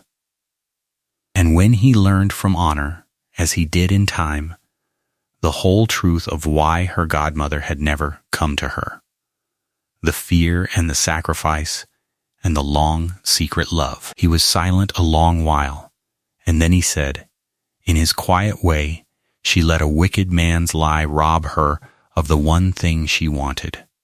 For near 30 years, out of fear of what the world would say of a woman with the green on her hands. I have watched the world say its worst of good women all my life, Miss Lanyon, and I have learned that the only answer to it is to live plainly and truly and let them talk. For the talk dies and the truth stands. She learned it too late for her own happiness. I should be sorry to see her heir learn it too late for hers. Honor looked at him when he said that, and he looked back at her, steadily. And neither of them said anything more that evening, but the thing between them had been named, in a manner, without being spoken. And they both knew it, and both were content for the present to let it stand unspoken and grow. He began to call at Trevennack, not often, and never long, and always with some plain, honest errand to cover the call. A cutting from his garden for her walled beds, a book he thought she would like, a question about a receipt of her godmother's that had once cured his son, but he called through that summer and into the autumn, and the household grew used to the Earl of Rescorla's grey cob at the gate and his long figure in the walled garden with the mistress, the two of them talking herbs and land and books and the dead woman they had both loved, and Mrs. Polglaze watched it with a still small satisfaction she was too wise to speak of. And Tamsin watched it with open delight, and only Honor and Sebastian themselves went on as though nothing were happening at all, gravely, patiently. Two people who had each thought their season for such things long over and were finding, with a kind of quiet wonder, that it was not. And through it all, under it all, the law ground on towards Exeter, and Mr. Julian Trevose grew louder and surer, and the day of the hearing came on. Sebastian knew of the suit, of course. The whole county knew of it, and he offered once plainly his help, his purse, his interest, his own testimony to her godmother's soundness of mind. And Honor thanked him, and refused the purse, and told him, because she had come to trust him as she trusted few living souls, the whole of the secret they had kept so close, the forged letter, the fine clear hand, and the ruined true one that could not have written it, and the trap that was waiting, quietly, at Exeter, for a vain man to walk into. And the Earl of Rescorla listened to the whole of it, and at the end of it he did a thing she did not expect. He laughed, a short surprised laugh of pure admiration, and looked at her with something in his dark eyes that made her own color rise for the first time since she was a girl. "You have let that fat fool crow the whole summer over a house he has already lost," he said, "and he does not know it. And you have never once been tempted to wipe the smile off his face before the hour to do it. Miss Lanyon, I have known a great many people reckoned wise, and clever, and deep. I have never in my life known one I would rather have on my own side of a quarrel than you. Your godmother chose her heir better than she can have known. May I come to Exeter and sit at the back and watch you win?" "You may come to Exeter," Honor said, "and sit at the back and watch the law win, for it is the law that will win it, and Mrs. Polglaze, and Mr. Carthew's careful notes, and my godmother's own honest book. I shall do very little. I mean only to sit still, and say nothing, and let a proud man hang himself with his own hand, which is the hand he has forged. Yes. Come to Exeter, my lord. I should be the gladder to have you there. I find I have grown used to your being where I am." There was a sickness at Porthcove in the early autumn, before ever they went up to Exeter, a low creeping fever that came in with a boat from up the coast and went from cottage to cottage down the little fishing place under the cliff, and it fell hardest, as such things do, on the children and the old. And it was in the thick of that sickness that Honor Lanyon most fully became, in the eyes of the whole parish, her godmother's true heir, and that the Earl of Rescorla saw her at the work that had first drawn him to her, and loved her the more for the seeing. She did not stand off from it, as a great lady might have done and been forgiven for doing, sending down draughts by a servant and keeping her own house clear of the contagion. She went down the cliff path to Porthcove herself, morning and evening, with her godmother's book and her own basket of simples. And she went into the low sick cottages where the fever was, and she sat by the beds of fishermen's children and old salt-cured grandmothers, and she cooled them and dosed them, and changed their linen with her own stained hands. And she read her godmother's book by rushlight in those cottages to find the very receipt the old woman had made against just such a fever 40 years before. This the best I ever made. It saved the Nan Cavell child in the bad winter. And she made it up fresh in the still room and carried it down warm. And it saved that autumn more than one child of Porthcove as it had saved the Nan Cavell child in the bad winter long ago. And the coast marked it, and never forgot it. It was a hard fortnight. There was one child, a fisherman's daughter of 6 named Loveday, who went so low one night that the mother gave her over and began, in the low keening way of the coast, to grieve her before she was gone, and Honor Lanyon would not give her over. She sat by that child the whole of a wild night, with the sea roaring under the cliff and the rushlight guttering, and she went back through the old book page by page in the small hours looking for anything, any trial, any note, and she found at last, in a cross-written margin she had not marked before, a thing her godmother had tried once and set down honestly as having answered when all else failed in a like case, a matter of the steam of certain herbs breathed in against the closing of the chest, and Honor made it up there in the cottage on the fisher-wife's own hearth in the dead of the night, and held the child over it in the fragrant steam hour after hour, and towards dawn the little chest that had been closing loosened, and the child drew a long free breath, and slept, and woke in the morning fevered still but living and mending, and lived and grew up, and was one of those who stood in the churchyard of St. Enna years after to see Honor Lanyon buried. An old woman herself by then, weeping for the lady who had breathed her back from death over a cottage hearth when she was 6 years old. And it was towards the grey end of that same night, the worst night of the sickness, that Sebastian Marrow came down to Porthcove. He had heard how it was in the fishing place, and how the Lady of Trevenac was down among it, and had been these many days. And he was not a man who could sit at Rescorla across the estuary and know it and do nothing.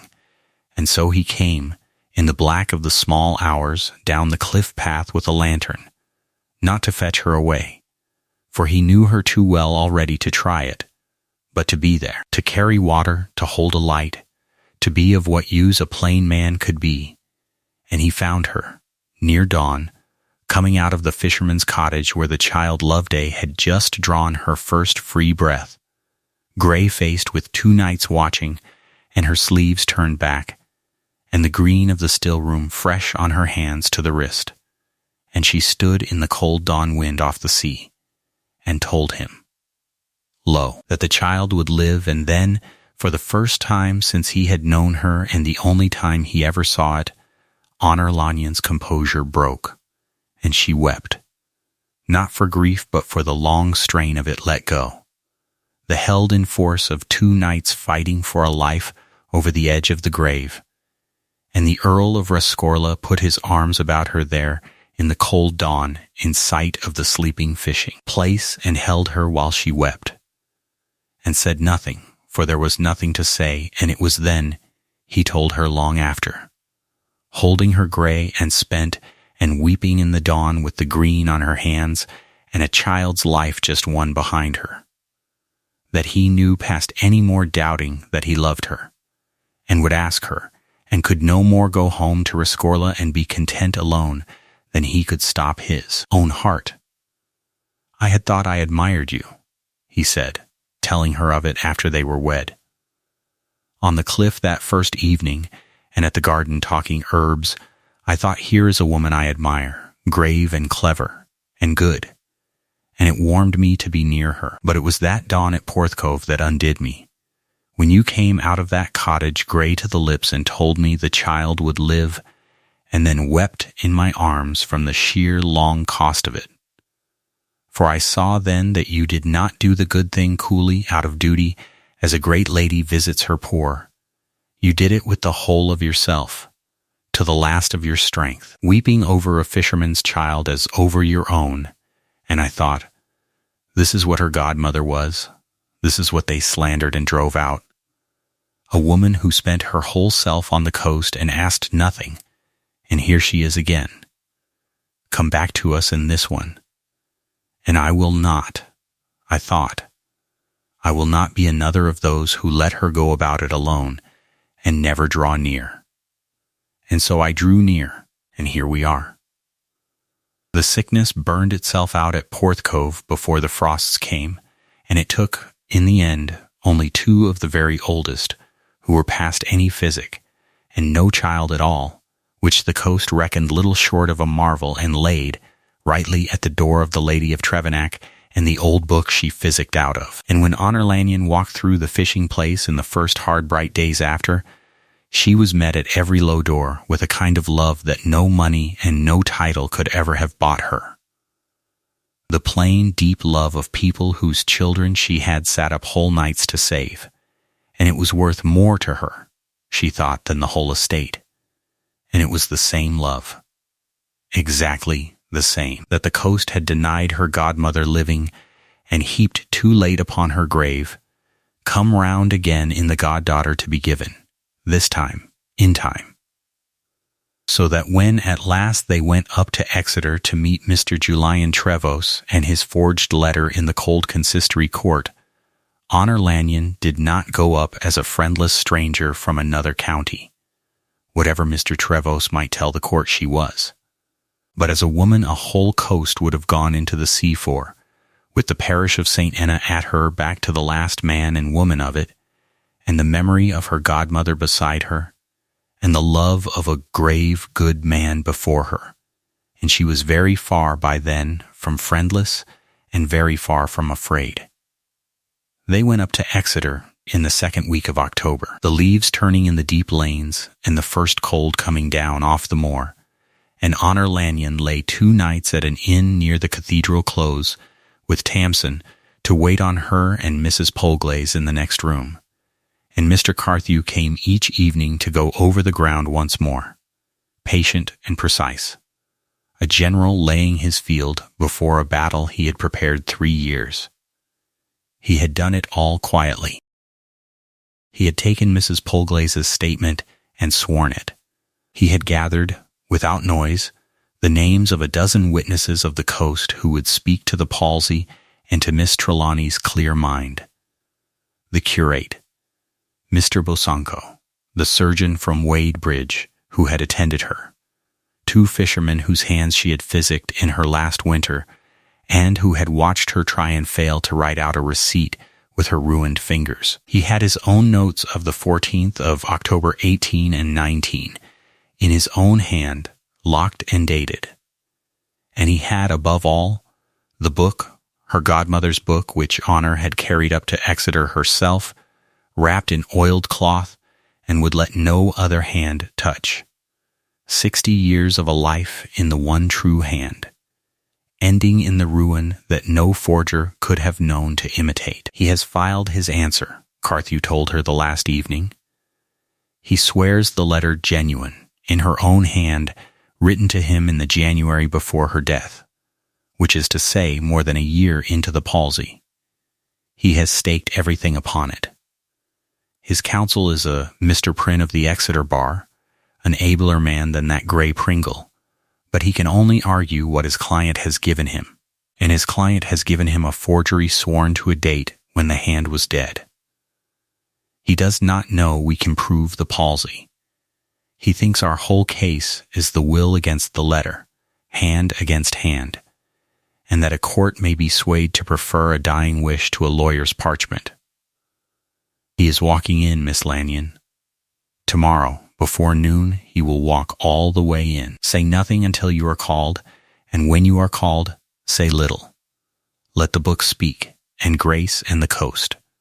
We do not accuse him of forgery in our own words. We prove the palsy, and let the court draw the only conclusion there is to draw. It is far deadlier so.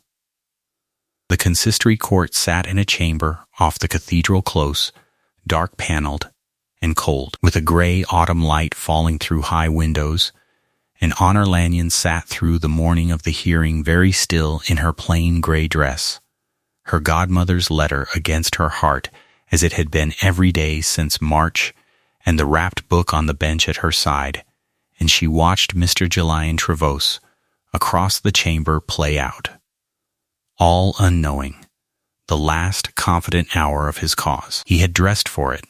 He wore a coat of plum-colored superfine and a waistcoat embroidered in gold thread and more seals than ever at his fob, and he sat with the ease of a man who has come to collect what is his. And he let his eyes rest on Honor now and again with a look of large, comfortable, forgiving pity. The look of a man sorry for a poor woman about to be turned out of a house too grand for her. His counsel, Mr. Prynne, opened the case with skill. Honor granted him that. He spoke of blood, and of the 400 years of Trelawny's at Trevennack, and of the strangeness, the undeniable strangeness, of a great estate passing over the last man of that ancient line to a schoolmistress from another county, who had never once looked upon the face of the woman who left it her. He spoke of an old lady, ailing and solitary, and of the questions that must arise as to influence and to soundness of mind, and then, gravely as his chief piece, he came to the letter. He read it to the court. It was well done, the forgery. Honor granted that too. It was affectionate and sorrowful and plausible.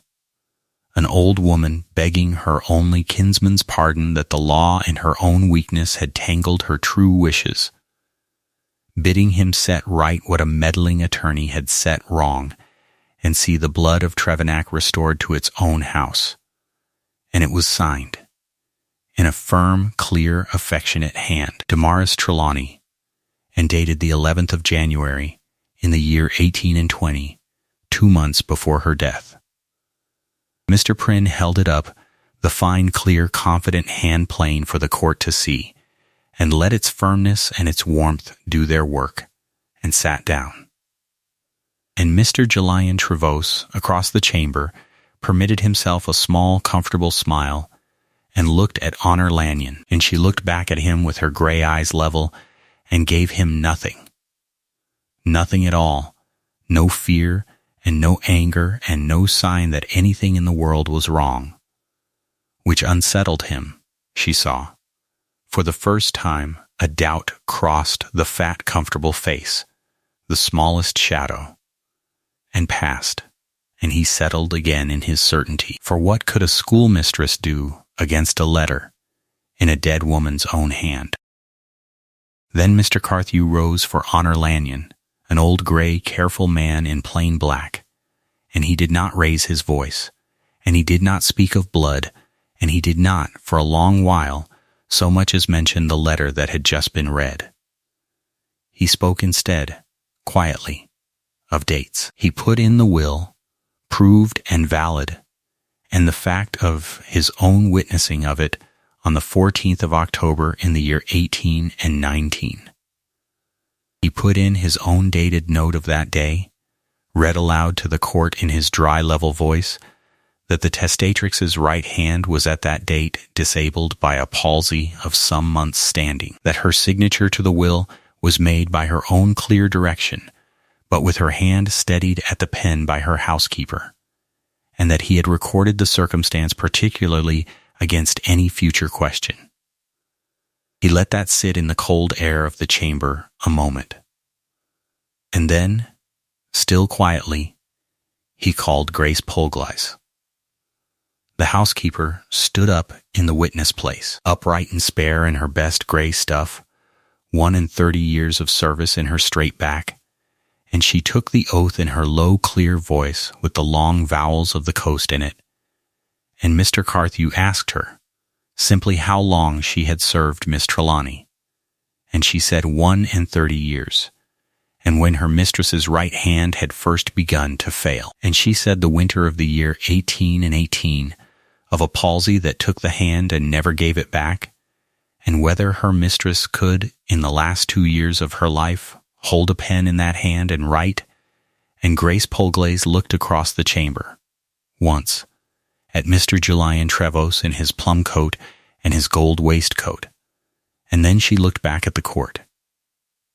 And she said, plainly, into the cold quiet, no, sir, she could not. Not these 2 years and more. She could not sign her own name, but I must guide her hand upon the pen, as Mr. Carthew there saw me do at the signing of the will. She wrote nothing at all those last 2 years, sir. Not a letter, not a line, for she could not. And what she had to say she said to me, and I set it down and read it back, and she made her mark to it.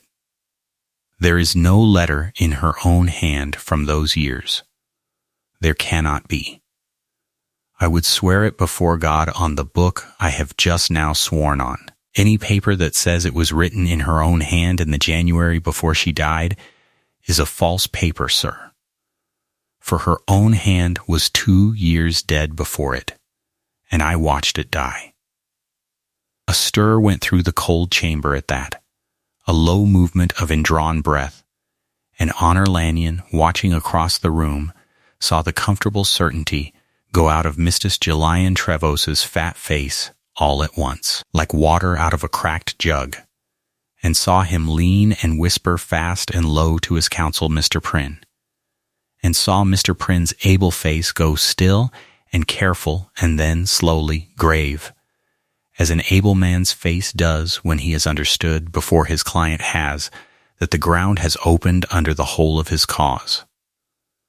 But Mr. Carthew was not done, and he did not hurry, and he did the last thing gently, almost tenderly, as a man handles a thing he loves. He asked the court's leave to put in evidence a book, and he took from Honor's own hands the oiled cloth, and unwrapped it, and laid upon the table before the judge the thick, brown, calf-bound book of 60 years, and he opened it, not at the last page, but at the beginning, and he turned the leaves slowly for the court to see. The small, clear, firm young hand of the early years, the receipts and the trials and the careful dated entries, page upon page upon page of one woman's true hand in its strength. And then he turned on. Through the middle years, the hand unchanging, clear and firm and certain, a lifetime of it, and then, quietly, he came to the last 2 years, and turned those leaves slower still, and the court saw the hand begin to shake, saw it falter, and thicken and struggle, saw the letters lose their shape and the lines run downhill and the words grow labored and broken, saw a strong, clear hand die by degrees across a dozen pages, until on the last dated leaf of all, written some 10 weeks before her death, the writing was a bare, tormented scrawl, scarce legible, the work of fingers that could barely close upon the pen, and beneath it, in that same ruin of a hand, the line that Honor had read alone in the still room in March and marked and kept. My right hand is near done now with the palsy that has been 3 years coming, and I must give over the writing. Grace shall take down what more I have to say. Mr. Carthew let the court look at it in silence. Then he laid beside the open book, upon the table, the forged letter that Mr. Prynne had read out not an hour before, in its firm, clear, confident, affectionate hand, dated the January of that same last year, and he stepped back, and he said to the judge, in his dry, quiet, level voice, the only sentence of accusation he permitted himself in the whole of that morning, "My lord, I make no charge. I ask only that the court compare the hand of this letter, sworn to the 11th of January, with the hand of this book, upon the 10th of January and every day about it. The book is not in question. A dozen witnesses will swear to it, and it was in her keeping and her goddaughter's these 6 months, and never out of honest hands. Let the court say which hand is the hand of a dying woman, and which is the hand of a well and steady one, and let the court say whether the well and steady one can have been written by fingers that, upon the evidence of this book and of the woman who guided them, could not that season form a single letter unaided. I say no more. I do not need to. He sat down. There was a long silence in the cold chamber, and in it the judge bent over the two papers side by side, the ruined true scrawl and the firm forged clearness, and looked from the one to the other a long time, and the whole court looked with him. And across the room, Mr. Julian Trevosa sat very still and grey now under his high colour, and his counsel, Mr. Prynne, did not whisper to him any more, for there was nothing left to whisper. It was over, and every soul in the room knew it was over, and no one had raised a voice, and no one had cried forgery. And the loudest thing in the chamber was the small dry sound of the judge turning a leaf. He did not give judgment that hour. The law does not move so. But he ordered the letter impounded and examined, and he ordered inquiry made into the manner of its making, with a coldness in his voice when he spoke to Mr. Prynne that told the whole county which way the thing must go. And within the month the letter was pronounced a forgery, and the suit dismissed with costs against Mr. Julian Trevosa, and a graver matter than costs opened against him besides. For the forging of a dead woman's hand to steal an estate is a crime the law does not smile on, and he did not, in the end, stay to face it, but was gone out of Bath and out of England before the winter, to the continent where such men go, and troubled Honor Lanyon and Trevenach no more. But that was later. On the day itself, in the cold chamber off the cathedral close, when the judge rose and the court broke up, and the thing was as good as won, Honor Lanyon did not smile, and did not weep, and did not look at the ruined man across the room, for she found she had no triumph in her over him, only a great weariness and a greater peace. She rose, and she took up her godmother's book from the table and wrapped it again in its oiled cloth with her own hands, gently, and held it against her as she had held the letter all these months. And she went to Grace Pulglass in the witness place, and took the old woman's hands in her own stained ones, and thanked her, low, and Grace wept, who had not wept, giving her evidence. And the two women stood a moment holding hands in the emptying chamber, the goddaughter and the 31 years servant, both of them thinking of the woman whose true hand had just, out of its very ruin, reached up out of the grave and saved her own house for the child she had loved and never dared to come to. And when Honor turned at last from Grace, she found the Earl of Rescorla standing quietly a little way off, where he had sat all the morning at the back as he had asked leave to do. And he had not come forward to crowd her victory, nor to claim any part in it, but stood waiting, plain and grave and patient, with something in his dark, still eyes that had no need of words. And Honor Lanyon crossed the cold chamber to him with her godmother's book held against her heart, and he looked down at her, and she looked up at him, and neither of them said anything at all for a moment, and then he said, very quietly, so that no other soul should hear it, "It is done, then. The house is yours, past any taking now. I am glad of it, more glad than I can say, and I find, Miss Lanyon, standing here, that I am done with patience, if you will let me be. I have watched you all this summer and this autumn, and I have not spoken, because you had a fight to win, and I would not have you distracted from it, and because I am not a young man, and I have learned to distrust the quick word. But the fight is won, and I would not be a coward in this the way your poor godmother was a coward. And let fear of speaking rob me of the one thing I have found that I want, and go home to Rescorla and say nothing, and let the years go by. So I will not be silent. Will you hear me when we are home in Cornwall, and the noise of this is behind us, will you let me come to you plainly and ask you the thing I have wanted to ask you since a gold evening on your own cliff, and not go away until I have your answer?"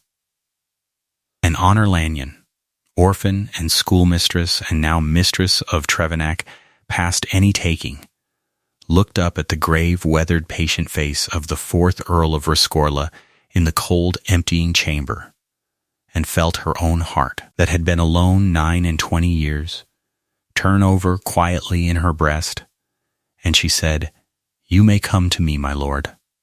I will hear you." And I think, though I will not say the whole of it here, in a court with the lawyers still gathering their papers, I think you need not be so much afraid of the answer as your patience has made you. Come to me in Cornwall. Ask me on the cliff where you trespassed. I have found, this summer, that I am done with being alone, and that the being done with it has your face to it and no other. Come home and ask me, and see. They came home to Trevennack in the last of the October light, down the walled drive under the sycamores now half bare, and the house stood grey and low and waiting as it had stood the first evening. Only it was not a stranger's house now, but her own past any taking. And Honor Lanyon got down on her own gravel and stood a moment looking at it in the failing light, with her godmother's book against her heart. And then she went in to the fire that Mrs. Polglaze had built up against her coming, and slept that night in the blue room, with the sea breathing under the cliff, as sound as she had slept in her life. The news went round the coast before she had been home a day, for such news always does, and Porthcove came up the cliff path in 2s and 3s through that first week to wish her joy of it. The fishing families and the old wives and the curate Mr. Bosanko, glad past speaking that the wicked stranger was routed and their own physicking woman safe in her house. And there was a kind of rejoicing along the parish of St. Enna that autumn that had in it, Honor understood, more than gladness for her. It was a settling of an old account. It was the coast making up to the memory of Damaris Trelawney. 60 years its healer and once its slandered outcast, the amends it had never made her living, by loving her heir. She felt her godmother very near her that autumn. She kept the still room and physicked the winter eggs as they came on, and read the old book and wrote in the new one beside it, and it seemed to her sometimes, working alone at the slate bench in the grey sea light with the ranked jars of a lifetime about her, that she was not alone at all, that the two of them worked there together, the woman who had been afraid and the woman who need not be, and that the fear was healed at last, on both their parts, and only the love left. He came to her on the cliff, as he had said he would, on a bright cold blue afternoon in the first week of November, when the wind had swept the sky clean and the sea lay hard and glittering to the edge of the world. He came up the cliff path from the direction of the cove where she had first met him, and she went out to meet him, for she had seen the grey cob at the gate and known, and they walked out together to the turn of the path above the water where he had been standing that gold evening in the summer, trespassing with his hat in his hand, and there, in the clean, cold light, the 4th Earl of Rescorla, who had been reckoned the most unbudgeable widower in Cornwall, asked Honor Lanyon, orphan and schoolmistress and mistress of Trevennack, to be his wife plainly and gravely, and without one word too many, as was his way and hers. "I am 45, he said, and grey, and set in my ways, and I have been alone a long time, and I have a grown son away with his regiment, who will, I think, be glad, for he has told me these 5 years I have mourned long enough. I have nothing to offer you that you have not got, for you have your own house now, and your own place, and your own name cleared, and you do not need me, and I would not have you think I ask because you need me, for you do not. I ask because I have been alone 9 years and thought I should be alone the rest of my life, and had made my peace with it. And then I trespassed on your cliff one summer evening and found that I had not made my peace with it at all, only forgotten I was lonely. And you have made me remember it, and unmake my peace, and I find I do not want it back, the peace, if the price of it is going home to Rescorla and not having you.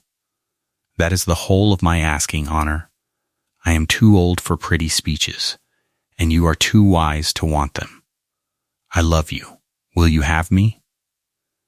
And Honor Lanyon stood on her own cliff above her own sea, in the cold, clean light, and looked at the grave, weathered, patient face she had come to love. And she thought of her godmother, who had let a wicked man's lie and her own fear rob her of 29 years of exactly this, and she thought that the truest amends she could make to that dead-loved woman, the truest use of the freedom the poor coward had bought her with a lifetime sacrifice, was not to be a coward in her turn, not to let any fear of her age or her plain hands or the strangeness of so much happiness coming so late rob her of the thing her godmother had been robbed of, but to take it plainly with both her stained hands, and be glad. I will have you, she said. Gladly and with my whole heart, and without one moment's fear, for I have had my fill of fear, mine and hers together, and I am done with it. I love you, Sebastian. I did not look to at 29, having given the thing up as not meant for me, but I do, and I will have you. And I think my godmother, who is nearer us on this cliff this minute than either of us can say, is glad of it past all telling. For she, above every soul that ever lived, knew the price of saying no to it out of fear. And she paid that price 30 years, and I will not pay it a day. Yes, yes, come and be married to me, and let us not be old and alone, either of us, 1 hour longer than we must. He took her stained hands in his, both of them, and did not mind the green on them, had never once minded it, had loved it from the first for whose hands it made hers, and he raised them to his lips there on the cliff in the cold bright light, and that was their betrothal.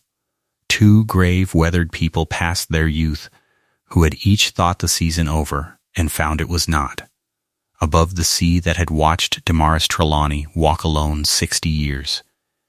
And it seemed to Honor that the sea itself was glad.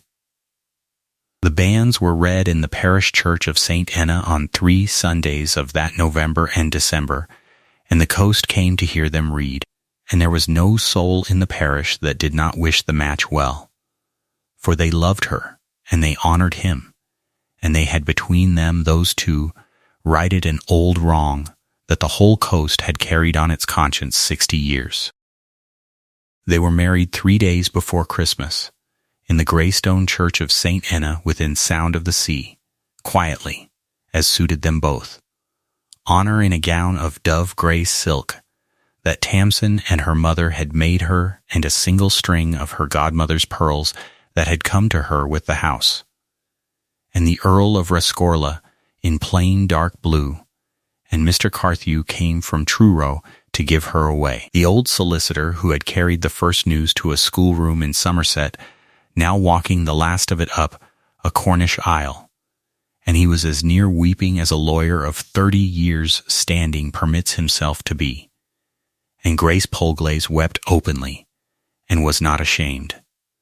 And Tamsin stood as her lady's woman with a face all lit, and the curate Mr. Bosanko married them in his shy, grave voice. And the whole parish of St. Enna filled the little church to the doors, and stood out into the churchyard among the graves. One of them new that year, and heaped still with the flowers the coast had brought it all the autumn. The grave of Damaris Trelawney, who had bought this day 30 years before with her own loneliness, and who lay now within sound of the vows, and had, Honor did not doubt, the best of the wedding, though no soul saw her at it. They did not go away after the wedding, for neither of them wished it. They went home to Trevenac, the two of them, and kept their Christmas there by the driftwood fire in the long, low hall under the dim dead faces of the Trelawnys, and it was the strangest and the sweetest Christmas of Honor Lanyon's life, for she had kept 29 of them alone or among other people's families, a curate's orphan at another woman's table. And this was the first that was her own in her own house, beside her own husband. And she sat by the fire that first married Christmas night with her hand in his, and thought that she had not known, all those solitary years, how much of her had been simply cold, and how much a single other soul at the same fire could warm. They agreed between them, plainly, as they agreed everything, how they should live. He would not have her leave Trevennack, nor give over the still room, nor stop the physicking of the coast, for he had loved her first for exactly those things, and would not now be the man to take them from her, and she would not have him leave Rescorla to fall to neglect across the estuary, for a man's land is his trust, and so they made a life between the two houses, the greater part of it at Trevennack, where her work was, and where the sea was that they both loved, and a part of it at Rescorla, where his people were. And it answered, for they were neither of them young enough to want a great deal of noise and company, and a great deal of one another was the whole of what they wanted.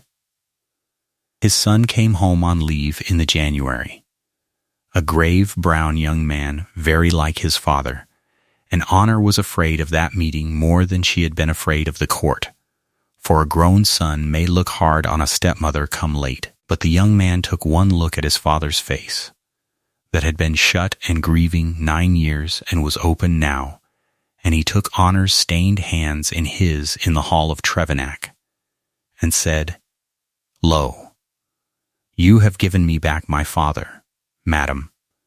I had thought him lost to the grief when my mother died, and I never looked to see that look on him again. Whatever you are to the county, you are my friend for life, and I ask your blessing on it.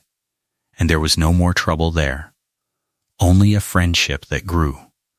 And Honor, who had thought never to have kin at all, found herself in 1 12-month possessed of a husband and a grown stepson, and a household, and a whole coast that loved her. She who had come west the spring before with a box and a bag and a book of receipts, and no living soul in the world that owned her.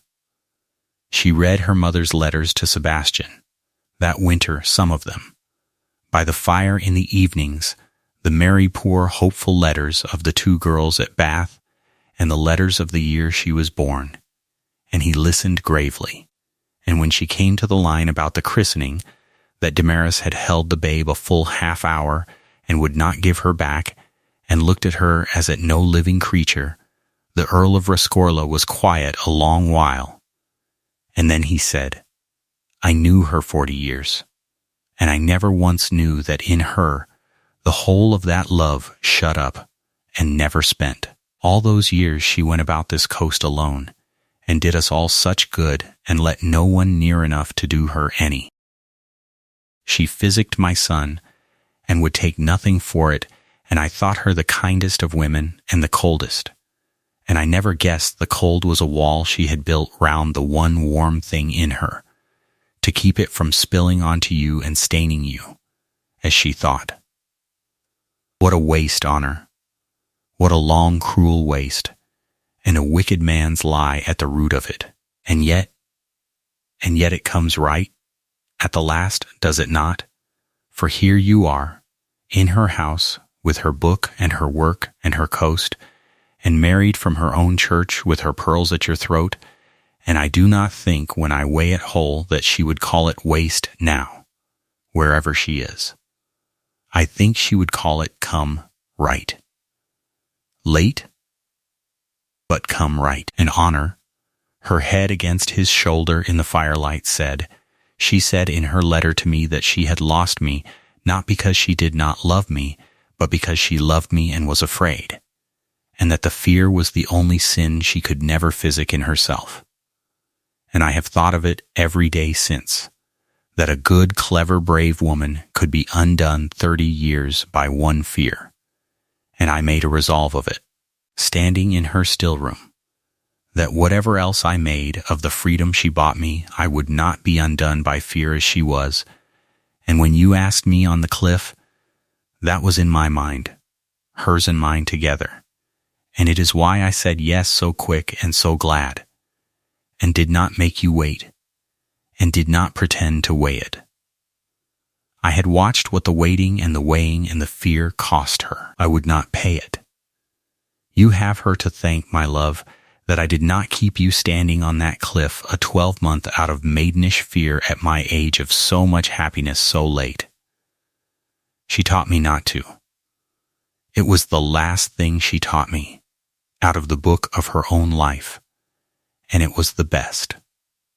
The winter went by so, at the two fires, and the coast came and went at the still room door with its ags and its salt-cracked hands, and Honor physicked them out of her godmother's book and her own, and taught the cleverest of the parish children their letters on a Sunday, and walked the cliff in the wild weather with her husband when the storms came in off the Atlantic and shook the old house to its beams, and was happy, deeply and quietly, and past all her early expectation happy, with the settled happiness of two people who have each waited long and come late, and know the worth of what they have. And the spring came round again to Trevennack. A year from the spring she had first come west a stranger, the same sea pinks out along the cliff, and the same wind-bent sycamores greening on the drive. And Honor Lanyon, who was Honor Marrow now, Countess of Rescorla, though she used it as little as her husband used his title, went out one bright March morning to the walled garden at the south side of the house, the garden her godmother had made and kept 60 years, and knelt down at the warm foot of the old south wall, with her stained hands bare in the good dark earth, and planted, in the sheltered place her godmother had always kept for the tenderest things, a rose. It was a white rose she planted, an old cottage rose she had found half wild and neglected in a forgotten corner of the walled garden the summer before, and had nursed in a pot through the winter, and she had it out of Grace Polglaze that it was the very rose her godmother had loved best of all the flowers she grew, brought as a slip from Bath by Mary Pengelly 40 years before, from a bush that had grown in the garden of the school where the two girls had met and loved one another, so that the rose was, in a manner, the flower of the friendship itself, the living root of the whole long story, carried the length of England by a merry poor governess girl, and given to her friend, and kept 60 years and near lost at the last. And Honor planted it now at the warm foot of the south wall, where it would have the sun and the shelter, and firmed the good dark earth about it with her stained bare hands, and knelt back on her heels and looked at it. A plain thing yet, brown twigs and a few green buds, that would be white and full and sweet by June, and thought that of all she had planted in her life this was the one she was gladdest of. Grace Polglaze came out to her in the garden with a cup of something warm, as she always did, and stood by her a while looking at the newly planted rose. The housekeeper, who had served the making of that garden 31 years, and would serve the keeping of it, please God, a good many more. And neither woman said much, for there was not much that needed saying between them by then. But at last Grace said, quietly, looking at the rose, she'd be glad of that, ma'am. That above all. She grieved over that bush going wild these last years, when her hand was too bad to tend it, and she hadn't the heart to set anyone else to it, for it was your mother's. She'd be glad past anything to see it back at the wall in your hands. It's the right hands for it. It always was. It is where it belongs, Honor said, as am I. And she meant the both of them, herself and the rose, the two things Mary Pengelly's love had sent to Trevennack across 40 years, come home at last to the warm south wall of Damaris Trelawney's garden, to be tended and to flower. Inside the house, in the long, low hall above the fireplace where the driftwood burned blue and green at the edges, there hung now a portrait that had not hung there when Honor first came. She had found it that winter rolled and forgotten in an attic, the only likeness of her godmother in the house, painted when Damaris Trelawney was a woman of 40. Before the county's cruelty and her own long loneliness had marked her. A grave, handsome, dark-eyed woman with a clever mouth and a sprig of green herbs held in one long, careful hand, and Honor had had it cleaned and framed and hung it there in the place of honor over the hall fire, where the mistress of the house should hang, so that the woman who had owned Trevenac 60 years and been driven out of every other room in the county by a lie should preside now, in her own house, over the fire of it, for good. And below the portrait, on the long scrubbed oak table, lay the two books side by side, always. The old brown calf-bound book of 60 years and the newer one Honor had begun beside it. The two hands of physicking women going forward together, the dead and the living, and any soul of the parish that came to the door with an egg or a burn or a salt-cracked hand was physicked out of the two of them, and went away healed, and that, Honor thought, was the truest monument the woman over the fire could have, better than any stone in the churchyard that her learning went on. In the right hands, at the right wall, by the right fire, and did the coast good 60 years after she began it, and would, God willing, 60 years on. She lived long at Trevenac, Honor Marrow, Countess of Rescorla, and her husband long beside her. And the white rose grew and flowered white and full and sweet against the south wall every June of their lives. And the coast loved her living as it had loved her godmother too late. And there was never after her coming any talk on that shore of witches or poisoning women, for the parish of St. Enna had learned, the hard way and the shamed way, what came of such talk, and had a physicking woman of its own again at Trevenac to be proud of and to guard. And when, many quiet years on, Honor came at last to lie in the churchyard of St. Enna, within sound of the sea, they laid her, at her own long settled wish, in the same grave plot as the godmother she had never once met in life, and had loved better than any living soul that ever owned her. The two of them together at the end within the one low wall, Damaris Trelawney and Honor Lanyon.